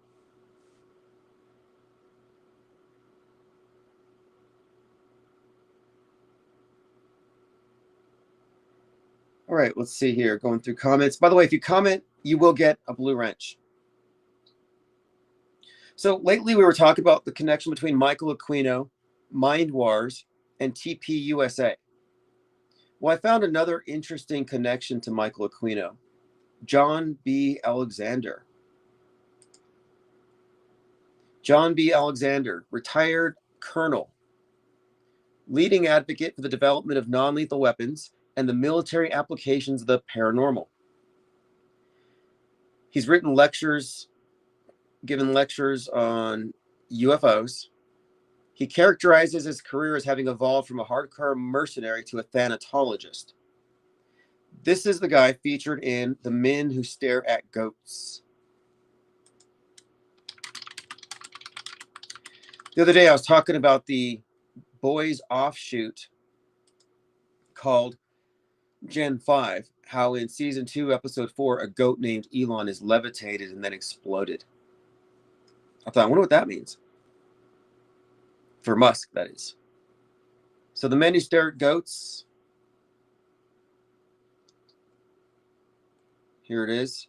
A 2009 satirical black comedy, an investigation by the military to employ psychic powers as a weapon. I have not seen this. I know it's about psychic spies. Do they kill a goat? Do they blow it up by staring at it? I'll have to watch this. This is on my watch list. If there's a movie you want me to analyze from a Metascript perspective, let me know. Last night I did Wicked 2. Kenley says, I hope you're well. I was wondering yesterday if you're under the weather. Did I sound sick yesterday? Oh, no, yesterday I was at the... no, I had to go watch the movie. I couldn't put it off because I saw Mark Ruffalo with the Be Good thing. And I'm like, wait a minute. Be good, for the good, Green Hulk, Trump deranged syndrome, plays Marshall and Mickey 17, does the whole Butler thing. There's something going on here. And I looked at it a little closer and I thought, okay, this whole movie is obviously connected to ICE. And when we're looking at Oz, you're looking at America, the American dream, and it's being betrayed by the leader, the wizard, who's basically Trump. So you have this Antifa uprising. Antifa is mislabeled as terrorists, just like Trump just labeled them terrorists. So this is predictive and concurrent programming. So I had to watch it. I don't have access to phones right now. And, oh, yeah, one of the points here about contentious topics or whatever, I decided for the new year, we're no longer going to debate people who have fixed beliefs or opinions. Like, this is not advocacy. And I was specifically referring to chemtrail people. Like, if you believe in chemtrails, have at it. Be a skyaphobe. You'll no longer enjoy picnics in the park because you're being gassed. That's cool, whatever. However, I'm not going to debate against it. I think we're done with that. We don't have time. If you need to be disabused of a pernicious paranoid belief, you can pay me. We'll do a Zoom conference. I'll break it down, but that's like therapy. You got to pay for that stuff if you want to be fixed. When it comes to religions, yeah, we can't debate religions. And the reason why is that there's too many, and we can't take time to platform everybody's God. Like everybody's got a God, everybody's got a personal interpretation of it. There's 8 billion religions. That's kind of how I look at it. No one person is an authority on religion. That's another reason why I kind of gravitate towards the concept of Gnosticism. In fact, I mentioned Liber Oz, and one of the things I like about it, about Thelema in general, is that it's a Gnostic religion in a way. I mean, not like Gnosticism entirely. It's kind of an amalgamation. But one of the points here is that it's very much anti-tyranny. Like, in other words, thinking for yourself. Every person is treated as a star, the center of their own universe. It's like stay in your own lane, basically. Think what you want, do your own will. And the idea of waking people up isn't part of it. It's very much individualistic. And I kind of think if we applied the idea of live and let live to religion, I think we'd be better off. And so you get these religious people who want to assert, you must all convert to my cult or you're bad. And they play upon people's emotions, guilt trips, and fear, all kinds of contrivances to gain a consensus, to create a hive mind. And I don't think I want to be a part of a hive mind. I think hive minds, groupthink, superorganisms is one of the primary tools for control. And that's why they hate the people who go outside of the hive. So I just can't see giving special pleading or consideration to any one person's particular religion and treat it like it's any more valid than someone else's. Because we're talking about subjective. Because if I want to be fair, I can't hold one, like I can't say that my version of things is superior to anyone else's either. I'm just saying they're fundamentally different. There's a difference between being a believer and a seeker or a knower, and putting direct experience over secondhand or faith or tradition. So I don't have any faith or flimsy beliefs. I'm very agnostic about things when it's appropriate to be agnostic. Agnosticism is only appropriate if it's not known, not if you don't want to believe it. But there are such things as known unknowns. Granger Man, thank you for the fuel, the accelerant. Putting some fuel in the think tank. By the way, I just finished my first week of school. So what I'm taking right now is mostly pertaining to finishing my journalism degree. I was really wanted to focus on writing because I'm working on this tabloid and I want to launch it again. And it's going to be feasible, to get the insights out again. But by taking writing classes, I'm just assuming I'm going to write a lot more and I have to get in the habit of it, which is something I like doing anyway. But I need to improve not just the grammar necessarily, but the overall delivery. I have to aim for more professionalism as we go forward. And I want it to be looked at as a little more credible than some zine. Plus, there's a lot of useful resources that go along with going to a school. Just getting involved in it itself is intrinsically useful. I'm also taking an art class. Just because it's long, I like to spend hours at a time drawing. It's hard to do, but now I'm kind of forced to.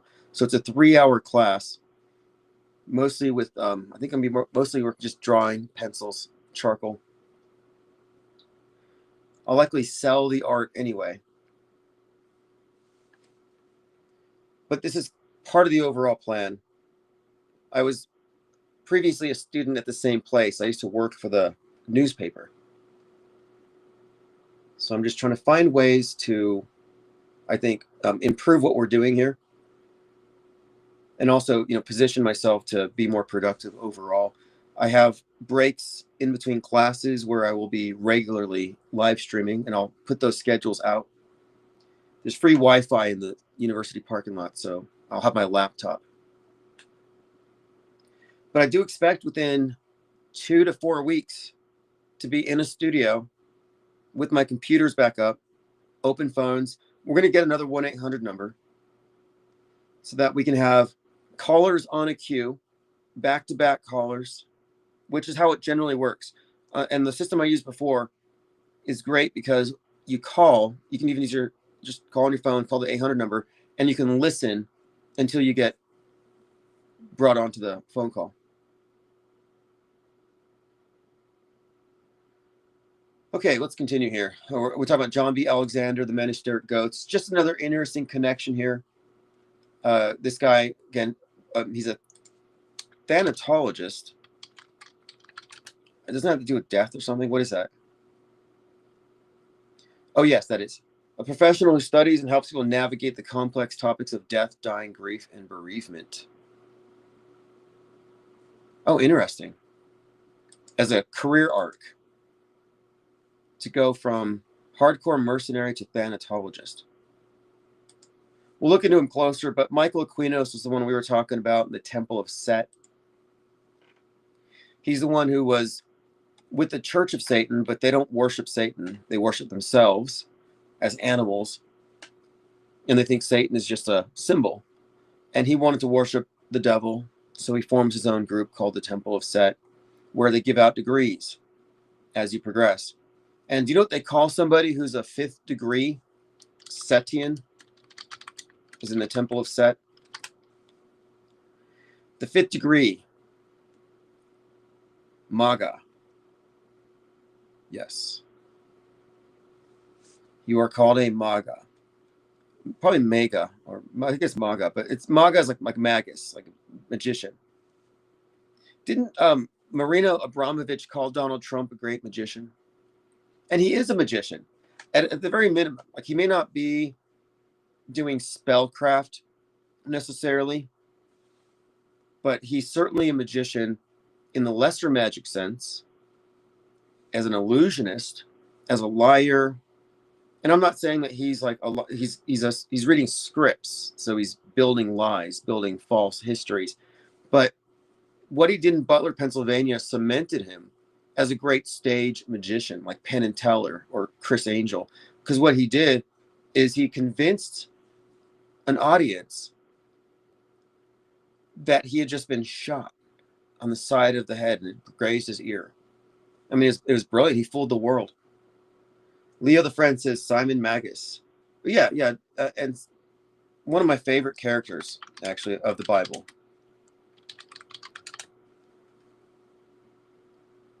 Wasn't he a Gnostic? Yeah, he was a founder of a Gnostic sect. I had this book when I was like in high school or something. I had this book, and it was it's one of these spell books, right? Like a grimoire, but obviously it was fake.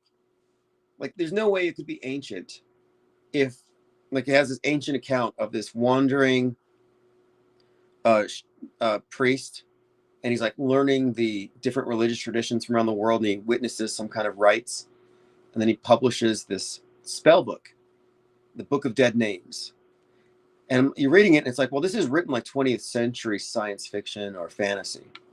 So the syntax isn't ancient. So it has to be some modern thing. And so I bought it because obviously this was a tie-in to the H.P. Lovecraft mythos, where it has all these hypothetical grimoires that are discovered and they unleash these demons. So anyway, I pick up this book, and nobody knows who wrote it. Like, or supposedly it was like unknown. They might have figured it out, but it was attributed to a Simon. And so I thought it was, okay, well, this is probably being attributed to Simon Magus or some kind of reference to that. But anyway, I think they figured out who wrote it. But it's like a prop, essentially. It's an interesting thing because you have this body of stories, the Lovecraftian mythos, which all revolve around this hypothetical spell book. and what it does when it brings back these old gods. And then you find the book in real life, and it's like, okay, that's weird. And then people tend to mess around with it, which is, it's kind of like a Ouija board. But now what's interesting about this H.P. Lovecraft mythos is that he's like horror, but he's also sort of science fiction.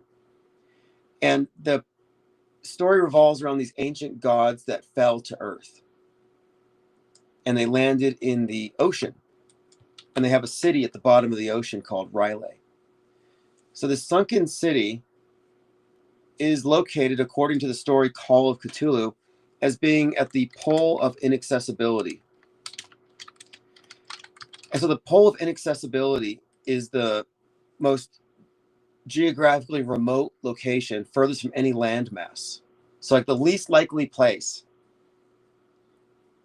where somebody will get hit when they drop decommissioned satellites.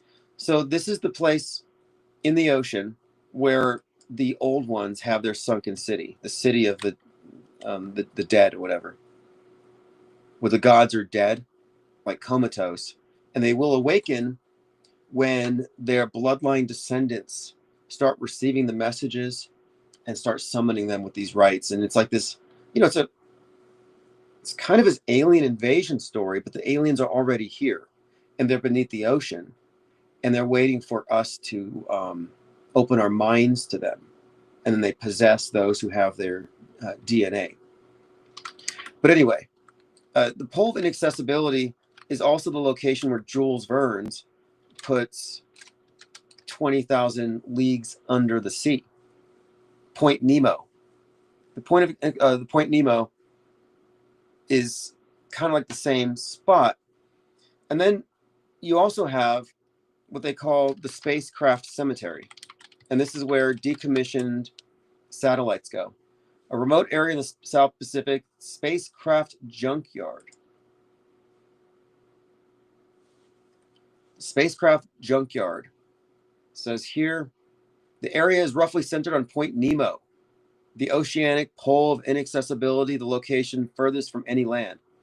So you've got the spacecraft cemetery where the satellites land, where Jules Verne puts 20,000 Leagues Under the Sea, and that's where NASA drops their old satellites, all in the same spot. What's up? This is Where It's At FM. Thank you for joining.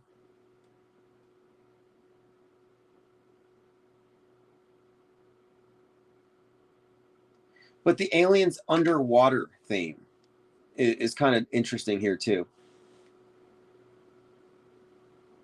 The Abyss.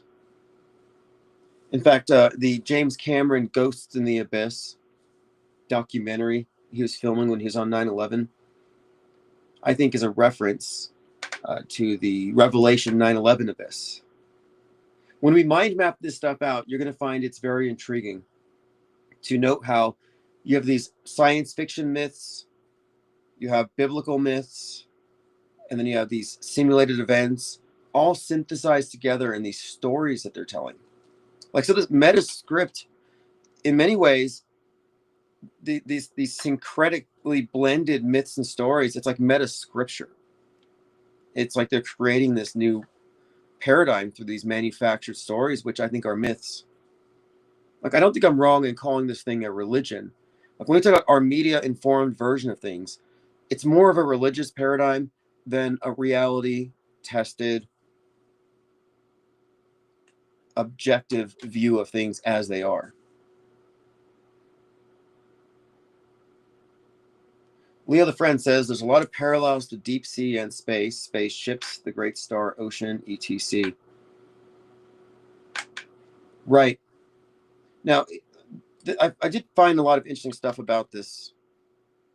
I'll have to dig into this a little bit more, but yeah, I'll get into that later. But yeah, you're right about that. I mean, we had noticed these correlations between outer space and inner space, like cyberspace and low Earth orbit, and Musk's relationship to the two. These systems that we share, these commons. But outer space is a heaven replacement. It's a new iteration of this old concept, this old false paradise that the religions sell. Well, space is just the newest version of it. All right, let me go through my tweets. Candace Owens thinks she's an alien from a different planet and Earth is ghetto, and that's why she identifies with cats. She did say that. She's also claiming that Charlie Kirk was a time traveler. Trump's Mar-a-Lago hosts deranged furry Marie Antoinette party.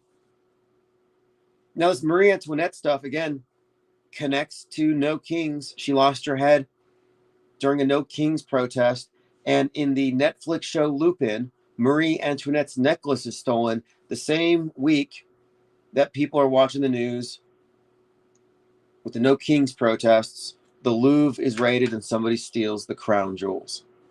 Again, No Kings, Marie Antoinette, Trump, Mar-a-Lago. It's all a show. They're creating this perception.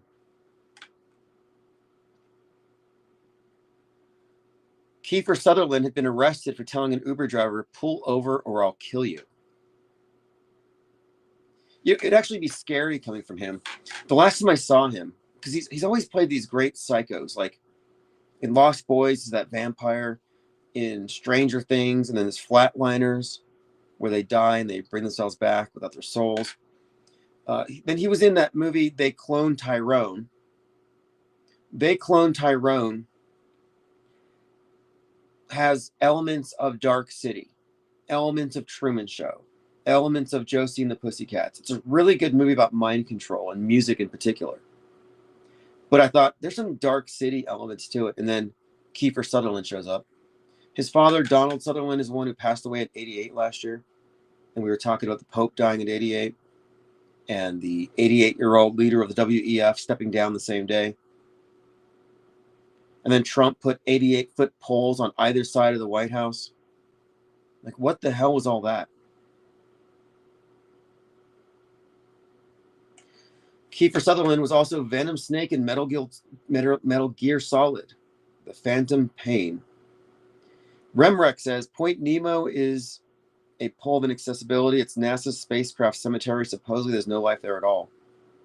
Well, there's the old ones, Cthulhu and company, getting hit on the head by spent satellites. It's going to wake them up. I wonder if there's any correlation between Cthulhu. I don't know. I'll have to look into it. This idea of this sleeping dead god, though, at the bottom of the ocean, who's telepathically connected to people who tune in. Often portrayed with like a tentacled octopus-like head.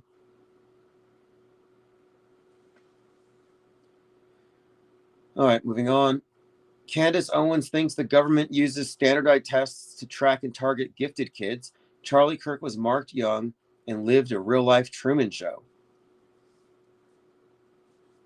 She's going deeper. And I said this before. She's not going away. Candace Owens is not going to be discredited, not by the mainstream media. If anything, they've got to replace people like Alex Jones and David Icke, and they've got it with her.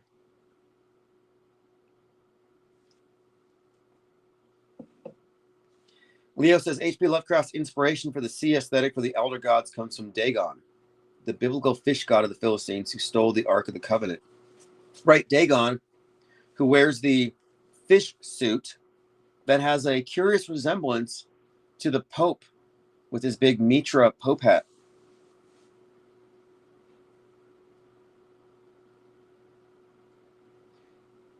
I remember the first time I went to a college library. First thing I did is I went to go look at the H.P. Lovecraft books, because at the time I was just into fiction. And all I found were books about how xenophobic H.P. Lovecraft was, and how all of his stories were basically fictionalized versions of his xenophobia. And they published all these letters where he wrote about how much he detested immigrants when he was on the subway. I mean, he definitely was somebody who was anti, I don't know. He just seemed a little, I don't know. He was kind of insulated, lived with his aunts or something. Sadly, he died young, but anyway, people like to ignore the body of his work and focus on his opinions, which probably weren't uncommon for the time. And these are private letters. It's not like he was sharing with everyone, but I don't think you can reduce his work to that. You know, his I don't think his work was a reflection of xenophobia or anything like that. I think it was just science fiction. But there was an H.P. Lovecraft country. I'm going to see what that. Yeah, here we go. So listen to this, because I watched a lot of Lovecraft-inspired horror movies that are just basically horror. But then there's a version of it they gave us on Netflix, Lovecraft Country. Lovecraft's fictional New England settings blends cosmic horror with the harsh reality of 1950s Jim Crow America, exploring racism and fantasy through African-American families' journey. See, 1950s Jim Crow America, I think H.P. Lovecraft wrote most of his best stuff like decades before that. He died before that. He died in 1937. So he died in 37. There's just, it's strange that you would take his work and then put his stuff in that other context. I don't know if it was a jab at Lovecraft himself, taking him down or something, but like, is he banned? Is he canceled?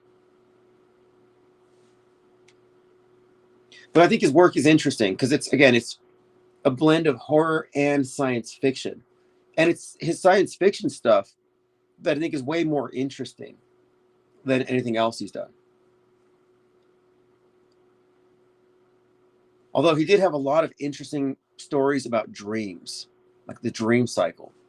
The idea that when you're dreaming, you're actually going somewhere else. And this one character, it's about his dream. He's trying to find some place and he goes to the moon, and there's like cats on the moon. And he describes how when cats are taking cat naps, they're actually projecting onto the moon in this dream world. Very, like, his books are surreal. But in other places, he does get into this repeated theme of secret societies, grimoires, of ancient evil, masquerading beneath this. One of the best movies, I think, with the Lovecraftian universe is John Carpenter's In the Mouth of Madness.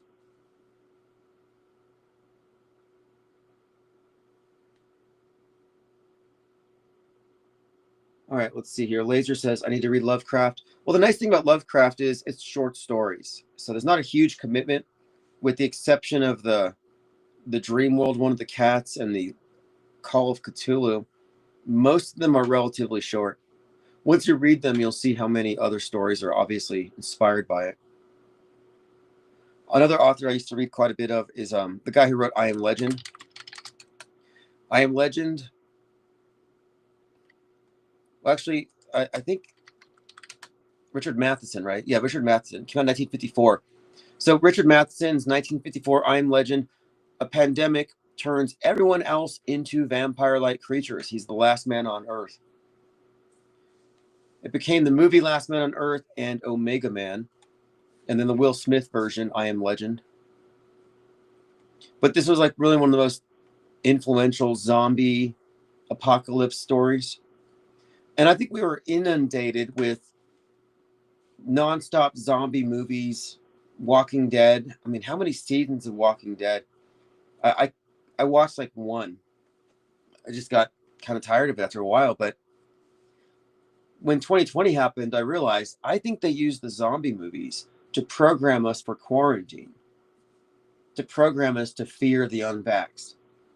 But interestingly, this 1954 sci-fi pandemic involves vampire bats. So the bats are, such a prominent symbol in this thing. This influenced George Romero's Night of the Living Dead.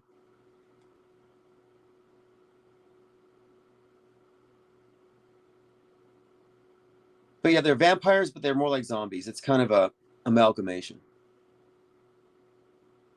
Leo the Friend says, Mary Shelley was basically Percy's scribe. The themes of Prometheus Unbound releasing around the same time of the anonymous publication of Frankenstein is what convinced me. Right, The Modern Prometheus was the original title. I watched that movie, the new Frankenstein, and it was Synchro Morpheus who noted that there was a huge overlap between the death of Rob Reiner and the Frankenstein's monster story, with his son Nick Reiner being Frankenstein's monster in this particular drama. And it's pretty deep. I mean, Jake Reiner in the show Monster about the Menendez killings, which the media remarked as a tragic coincidence. But as we dug into it, we saw this overlapping theme with their deaths and the story of Frankenstein's monster. It may have some significance. I'm not sure what the entire agenda is with the Reiner thing. It fit along with the series of stabbing related psyops we got through 2025. It brought up the mental illness thing. And mental illness is a huge thing because the reason why we had to lock things down is because some people are susceptible to the sickness. The reason why we're going to have to lock down and control the internet is because the mentally ill are susceptible to mind viruses. That's kind of the idea here. That's the premise the public has more or less accepted.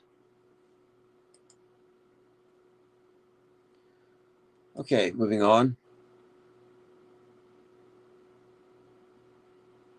I got a tweet from Baron Coleman who said, and this is something I noticed too.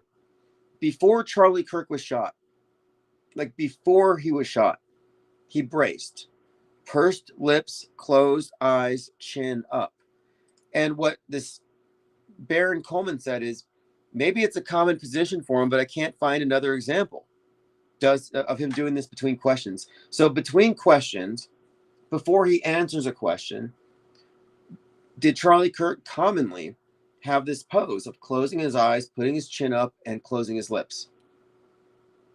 Like as though he's bracing for something. Interesting position, right? And so I went in there and I said, he's bracing for the squib. Something he's obviously trained for prior to showtime. So in other words, before they did this in public, they would have trained on it. They would have put the prosthetic neck. They would have deployed the squib so he could get used to it so they could all rehearse it. All those guys around him probably got covered in theatrical blood in the weeks leading up to this event as they rehearsed it. And from my research on squibs, and I've looked at a number of videos on this, and I've seen other examples of it. If you're not a trained actor in a movie, if you're not a stuntman, I don't know, maybe there's something jolting about it because this thing's exploding on your person. And so he kind of flinched. He flinched before it went off.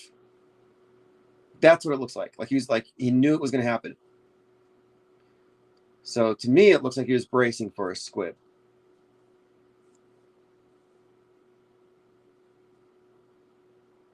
Truth says 100%. Thanks for being a real person. The blood looked fake as hell. Julie says, you think he trained for his death? I said, no, he's not dead. Catch up. Like some people don't know he's still alive. It's because they've been getting all of their information from Candace Owens. Like, no, he's not dead. He's not alive. He's a time traveler. And they tracked him and they had to take him out.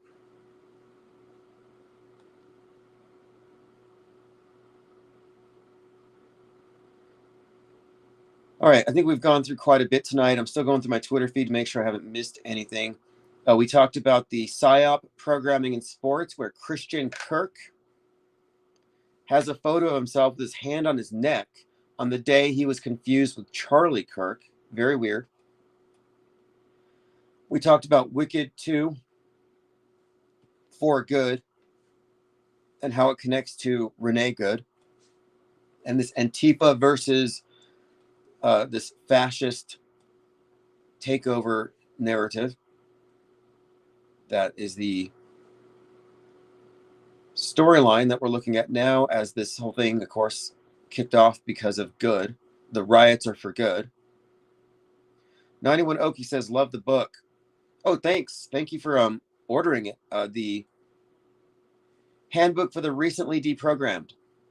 I'm getting ready to launch my promotions for it as soon as I can buy them in bulk again. It won't be long.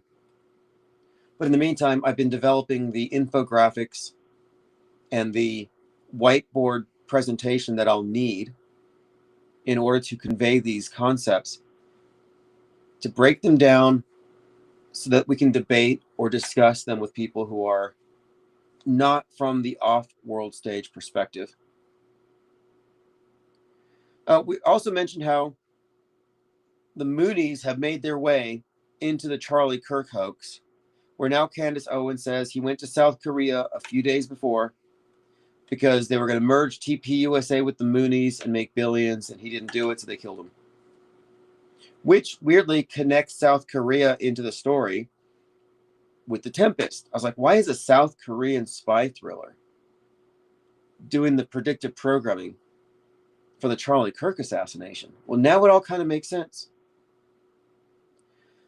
Defense Secretary Pete Hegseth says Musk's AI chatbot Grok will join Google's generative AI engine in operating inside the Pentagon. Good to know.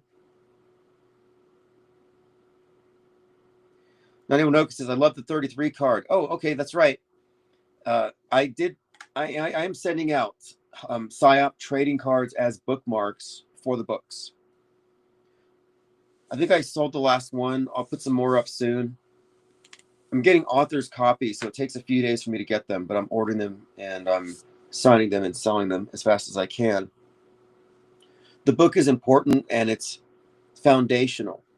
It has codified media skepticism in a framework that puts us outside of the what I call duopoly of alt and mainstream. Because if you're alt media, if you're a truther, if you're a red pill, if you're even a J pill, guess what? You're establishment.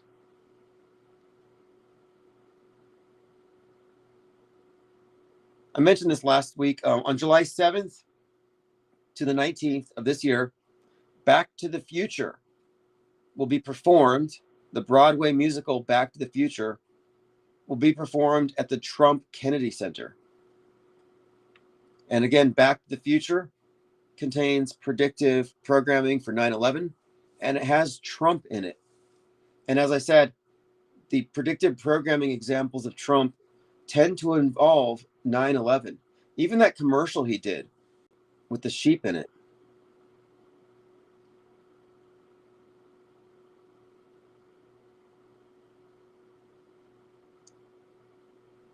All right, moving on, a couple more things.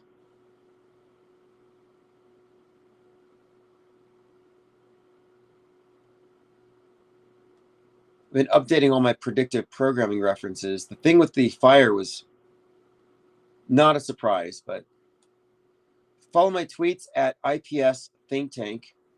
You won't miss any of this. Also, on the eBay shop, I have IPS hats, as well as Auto Hoax, Auto Believer mugs. And we also have PSYOP Entertainment Complex mugs. I'll put a link below.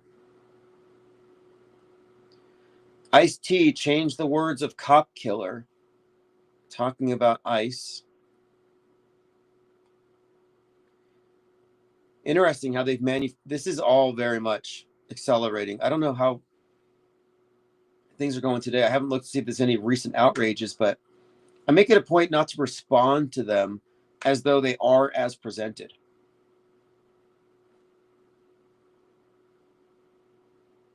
The U-Haul crashing through that mob looked real to me. I still have to look at it. I don't go around assuming everything's fake, especially as these things escalate. You have to account for the fact that a lot of people are, in fact, totally controlled puppets and part of these hive minds. Mainstream media fundamentalists. On the 9th, I put out an episode, EMPs for Good, Alien Hive Mind, and Erica Kirk's Blackout. Erica Kirk has been connected with a number of things like Black Start, a 2010 documentary about EMPs. What is with that? The alien hive mind. So we talk about green tonight and the uses of green in the context of these various movies and psyops and how it relates to the class warrior in this class warfare framework. Joker, Luigi, Wicked Witch. Well, the hive mind thing has also been popping up quite a bit. From, Pluribus is a good example. And then Begonia, a movie about conspiracy theories, has the beekeeper. So that the bees, the hives, reoccurring theme that I've been noting. And it seems like there might be some hive-mindedness attached to the new Steven Spielberg. Lean Dion says Greenland. That's right. Yeah, and Emerald City, of course, that is Seattle. 91 Oki said, I saw a mini stare at goats. It's good. I'll take a look. If there's anything in there, let me know. I mean, I haven't seen it, but I'm curious about this individual who's connected to Michael Aquino. And again, the fact that we have this direct connection between the Temple of Set, Mind War, and TPUSA is intriguing, because the concept of Mind War would encompass the notion of manufacturing characters for future fake events, controlling narratives, writing history. Okay, here it is. Someone mentioned Greenland. So the movie Greenland 2 Migration just came out. Empty Bliss posted it. Nice little concurrent programming with all the talk of Greenland. The sequel from Greenland, which came out in 2020, released on January 9th. 5 years ago, the world ended. That was just the beginning. Now that's interesting. The world ended because the Great Reset, which was 12/21/2020, the alignment between Jupiter and Saturn on Christmas, the Christmas star, hadn't been seen in 2,000 years. The Great Reset, at the time I was saying, and this is also part of like Donnie Darko, Trackdown, were these Trump references to the end of the world. And I said, the world ends in 2020, but it's not the end of everything. It's the beginning of a new cycle. So the world ended 5 years ago. That was just the beginning. That's very consistent with the way that the end of the world actually plays out in these scripts. Like, so the end of the age is what we're looking at here. It's not the end of everything. Green Smoke says Greenland, aka Mars. Yeah, that reminds me of this trilogy that I was reading. It was 3 books. It was called Red Mars, Green Mars, and I think the other one was Blue Mars. And it was about how when we get to Mars, there's a big fight over, are we going to make Mars Earth again? Or are we going to renounce our technology and revert to more primitive, sustainable living as far as we're not going to destroy Mars? So you kind of have this faction, which has been a reoccurring theme for a long time. But the idea is that you have to also terraform Mars. So Mars starts off red, then you got to terraform it, make it go green. I'd like to read it. I started the first one. It had chapters like The Scientist as Hero. It won the Hugo Award for Best Novel. The Red Planet is no more, now green. Mars has been dramatically altered from a desolate world into one in which humans can flourish. The first 100 settlers are being pulled into a fierce new struggle between the Reds, a group devoted to preserving Mars in its desert state, and the Green Terraformers. So you have this split. So when they send us to Mars, or there might even be people on Mars already, Mars could already be a deep underground base in Greenland. And what you're told when you're on Mars is that, I guess what they tell you is you can't go on the surface yet with a terraform it, which they do using robots. I mean, you're not going on the surface. And then eventually you go on the surface after you've terraformed it. So if you're going to fake Mars, you would have a generation grow up underground and then go to the surface. And it would look like Greenland. Now, there was that movie about someone born on a spaceship. It was like a generational ship. And she was told, yeah, your parents, you were headed to this distant planet, but there wasn't enough oxygen. So they abandoned ship and you're going to go there. So she grows up on a spaceship. And once in a while, another spaceship comes by and she's visited by a commander. And she falls in love with him. And at some point, he decides to take her out for a date. And she goes up the ladder with him. And there they are, downtown Denver. It's like the underground military base is configured to look like spaceships. And people in these spaceships think they're going somewhere.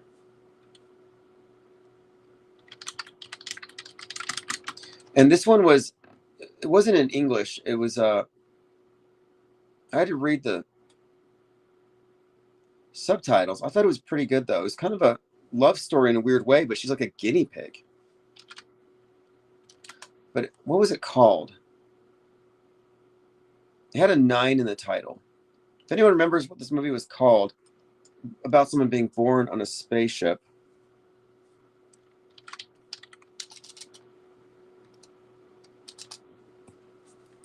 But the rationale was that they needed to determine if they could get people to survive for decades on a ship. So she was kind of in a way, a guinea pig to see if they could get people ready for that kind of a journey. And her parents signed her up for it. So essentially her parents sold her as a guinea pig for a science experiment.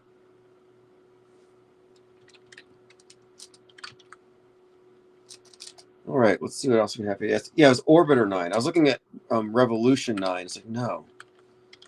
That's that Beatles song that motivated Charles Manson. I can't wait to mind map Charles Manson's connection to the Satanists with the whole satanic witch from the Church of Satan killing Sharon Tate, who was in a movie directed by Roman Polanski. No, she was married to Roman Polanski, who directed a movie about a woman who married a guy in a satanic cult. A lot of overlap there. But yet, Orbiter 9, after 20 years in a spaceship, she discovers she never left the Earth. So that's a 2017 science fiction romantic drama. So I think it's really good. Rotten Tomatoes gave it a 67. Now, I'm not going to give you the spoiler. So I'll leave it up there. Orbiter 9. The 100 is kind of similar. The 100 is about a group of teenagers who are told, okay, you grew up on this ship and you're going to go back down to Earth. Because the human beings were destroying the Earth. We give our autonomy over to AI. So some AI god, AI construct, Ollie, is now our leader and decides in order to save the planet, she's got to nuke everybody. So the human race gets wiped off the Earth, except for those who are put in these space arcs. And when they turn 18, they go back down to Earth to repopulate. Sans technology. Again, not a new theme. But if you look at it, though, it's like the space arc idea, kind of like in Wall-E. It's just like, eventually we're going to ruin the Earth. And so we just let it go, and then we're going to build back. Well, that's kind of the theme of Fallout. You go back to the surface after the surface has been cleaned off. It's like a big reset. And the elite are the ones who survive it. Survive whatever they do to wipe everything out. Such a common theme. It's like, are we supposed to expect or want that to happen? it seems almost inevitable. Whether it's bunkers or going to space, they're going to have to clean off the set and then start over. Tim, have you ever seen Maze Runner? No, I have not. But I am interested in looking at any movies in terms of anything that has predictive programming, obviously. But we're also looking at zeitgeist shaping concepts that are redundant. And I remember when I first started noticing concurrent programming, it was like Geostorm comes out. Is that what it's called? Where you got fire NATOs. So I'm watching this new movie out about the space station controlling the weather, and it catches a computer virus, and now the weather goes crazy, and you have fire NATOs. And so I'm watching that, and then on the news, I'm looking at these fire NATOs in Los Angeles during these wildfires, and everyone on the news was talking about climate chaos and new weather phenomenon that we've never seen before.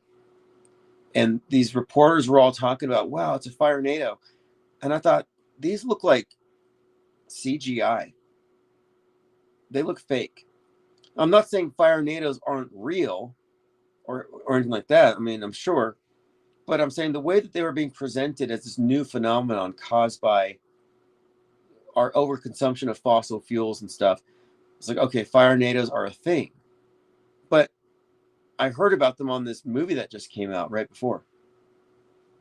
K19NLXXI11. Oh, okay. Thank you.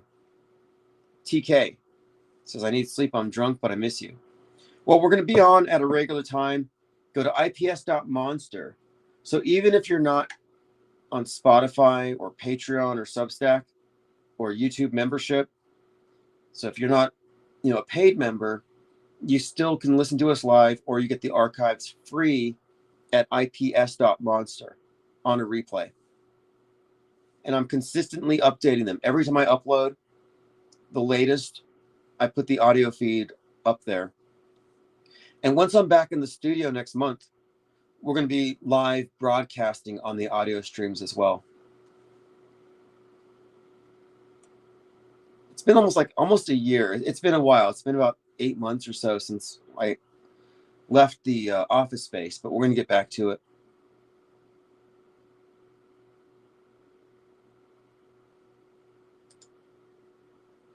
"2026 is the year of the great deconstruction, and you're all invited to take part." I've been working with ChatGPT on this, honestly. I know there's a lot of anti-AI sentiment. I'm even hearing that at school, in class. The professors talking about AI and how bad it is. I'm like, what the hell are they talking about? But anyway, I'm describing the great deconstruction plan to ChatGPT, and I'm asking for advice, or rather a format, like a plan for the great deconstruction, this collaborative project, a 10-step plan. And it gave me a great way to organize Discord like a research lab, which I'll be doing, and a template. So it has event deconstruction template, which we're going to do. The official story, primary media, alt media, the suppressed or ignored content, what it describes here as the long-term narrative effects. It kind of just basically goes off what I'm talking about, but how we can organize Discord to take our think tank into this area of systematically reverse engineering the last 100 years of fake events.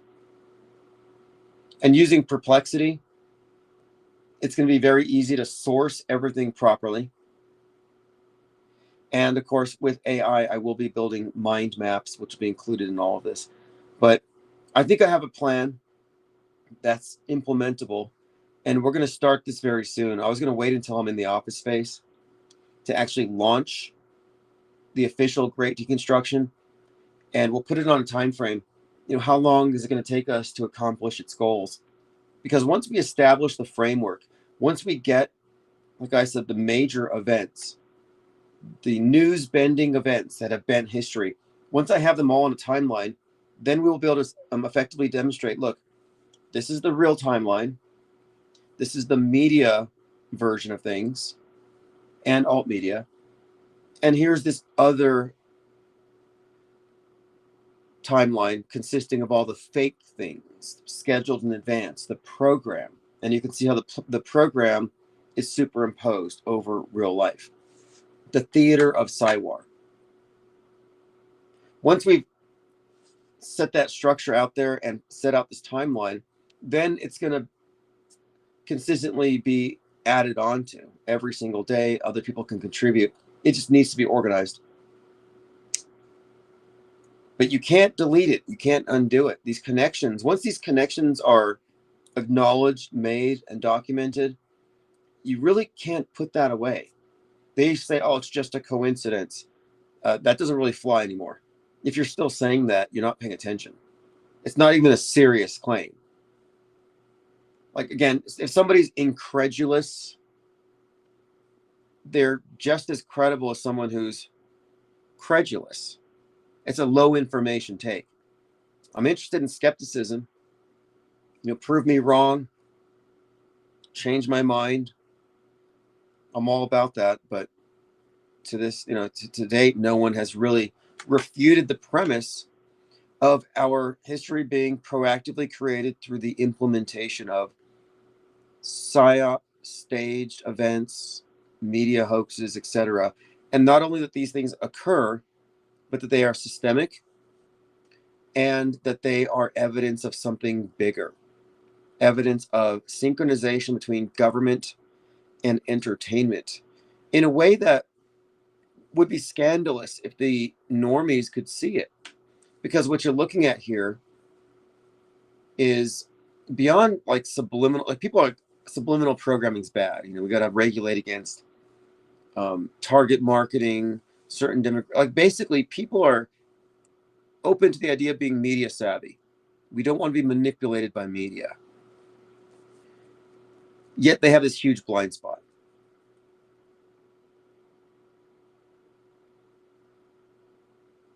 Anonymous says, you're still alive. I just woke up.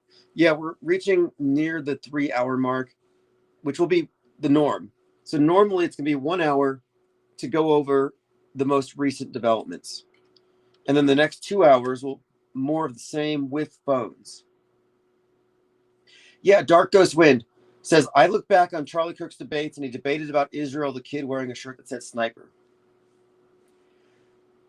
Now, if you look at that one, he's also pinching the left side of his neck.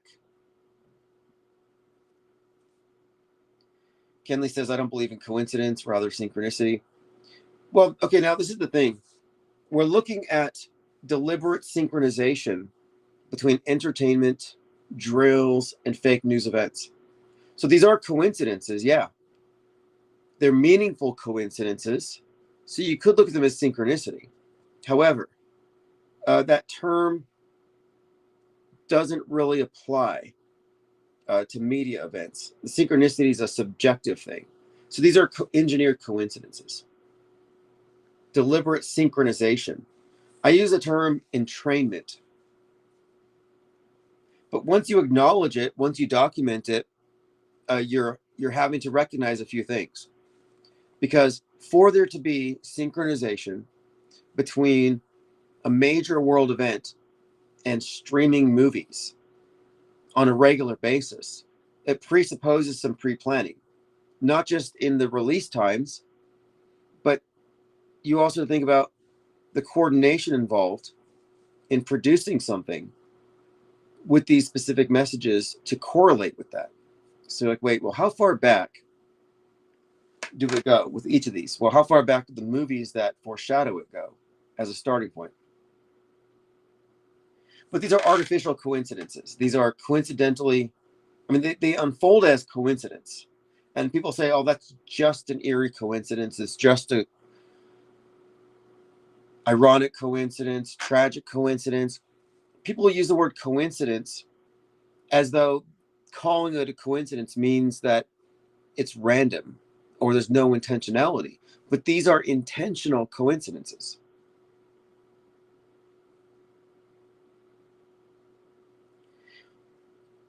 But the main thing here is that The truthers have historically, I mean, if you look at the past, they've always looked at these coincidences as magic.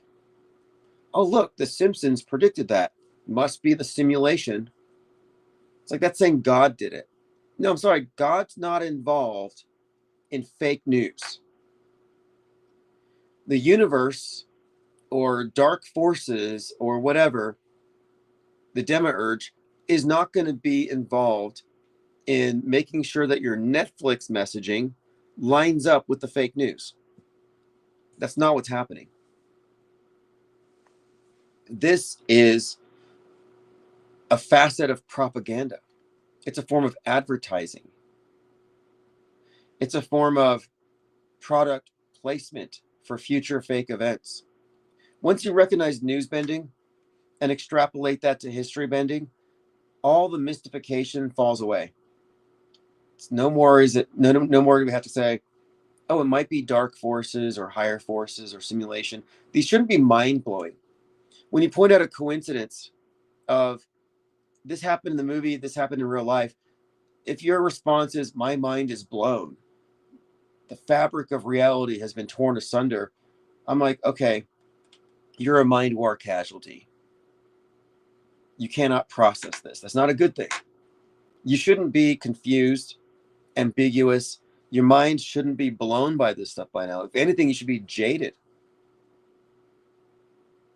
And if you're not intrigued by it, if you're not a nerd about it, I can understand why you'd be bored by it, because it's commonplace, standard operating procedure. It's predictable. I routinely predict the predictive programming. I went to go watch Wicked 2 saying, this is going to contain relevant messaging to the Renee Good event. And it absolutely did. I should not be able to predict the type of propaganda. I should not be able to predict the messaging that will be in the popular movies at the time. I did it with Charlie Kirk. I said, it looks real. If it's fake, we're going to see predictive and concurrent content reinforcing it, which is exactly what happened, with specificity the likes of which we've never seen before. The Tempest is it. The Tempest is one of the greatest examples of this. And thanks to The Tempest and Erica Kirk, you can no longer hand wave this away and say it's just a coincidence. At this point, that's just lazy and uninformed, unimpressive, and not even skeptical. Like, we've provided a body of evidence that a lot of people still ignore, but that's not going to be sustainable. You will not be able to ignore what we are presenting as the great deconstruction begins, when we can show you receipts in a simplified format that are irrefutable. And that's coming up very soon. 91 Oki says, I can't even watch propaganda anymore for fun. I still do, because to me, this is a game. And there's a certain sense of, I think, vindication that we get as a fake news wood chipper, knowing that we are real-time refuting mass mind control propaganda. And our model for processing this is an active mode of consuming media rooted in skepticism that doesn't exist anywhere else. So this is very singular. It's actually unique.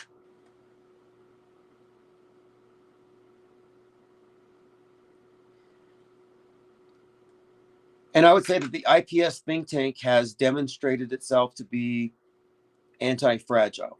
Every attempt to censor, marginalize, discredit, disrupt has pretty much failed. Even my own errors or whatever, the direction my life has taken has not been very conducive to the success of literally anything. It's been very reckless and chaotic, and I'm glad it's stabilizing again. But despite all of it, the think tank has maintained. And why is that? It's not just because of me. It's because there's a lot of people involved in this very constructive use of our time. people who understand the value of it. So the IPS think tank is poised to start engaging in this, this debate, the friction, the collision of worldviews as we unleash an avalanche of essentially auto hoax cells. I mean, this is an accelerationist approach, but it begins with the framework. It begins with the great deconstruction, so that as people look in our direction, they have something to look at. They have content. And look, the way that this thing is going to be presented, it's not just going to be a website like a Wikipedia. I'll go into details of the program with this whole plan, but we're going to be presenting stuff that's compelling and worldview shifting for those who are aware of what they're looking at. Like, if you're aware enough, situationally aware enough to recognize that Butler was fake and that what happened with Kirk was fake, if you can see that, this will be the logical destination for you. You will see that. There are people who are self-deprogrammed enough to see the sense in this, and I think our numbers will blow up. Not that this is a numbers thing. It's always been quality over quantity, but numbers do matter. There's some advantages to numbers, and it's simply that for the next stage, we do need this to metastasize in a leaderless resistance kind of format. It'll get a lot more fun that way too, if you don't think it's already fun. When you consider that we're right, and they know we're right, we know they know, but they can't say. And a lot of them are just abysmally ignorant, and they don't know what's coming. And a lot of people in the alt media sphere are going to have zero clue as how to confront this. They're stuck in an antiquated operating system.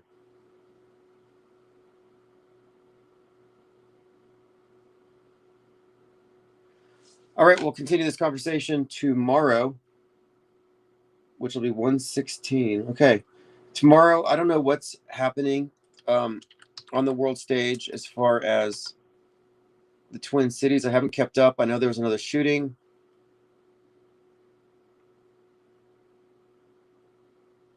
But this is certainly turning out to be the George Floyd 2.0 that was promised. And I put the article out there, the review on Renee Good, Wicked for Renee Good. I recommend reading it just because it integrates the symbolism, the class warfare symbolism so prevalent in these movies and psyops. And it shows how the celebrities, like at the Golden Globes, Mark Ruffalo, how the celebrities are involved in the psyop messaging and how the movies reinforce it. And I think the movies are there to hook you into the psyop emotionally. But I think there's an interesting connection between the two primary actresses and Renee Good and her wife and the identity politics built into the psyop. All right, thanks for everything. We'll be back, and I look forward to getting back into full form with open phones and the 800 number, and that's all going to be happening within a few weeks. I would imagine before Valentine's Day, before the next Parkland hoax anniversary. Have a good night.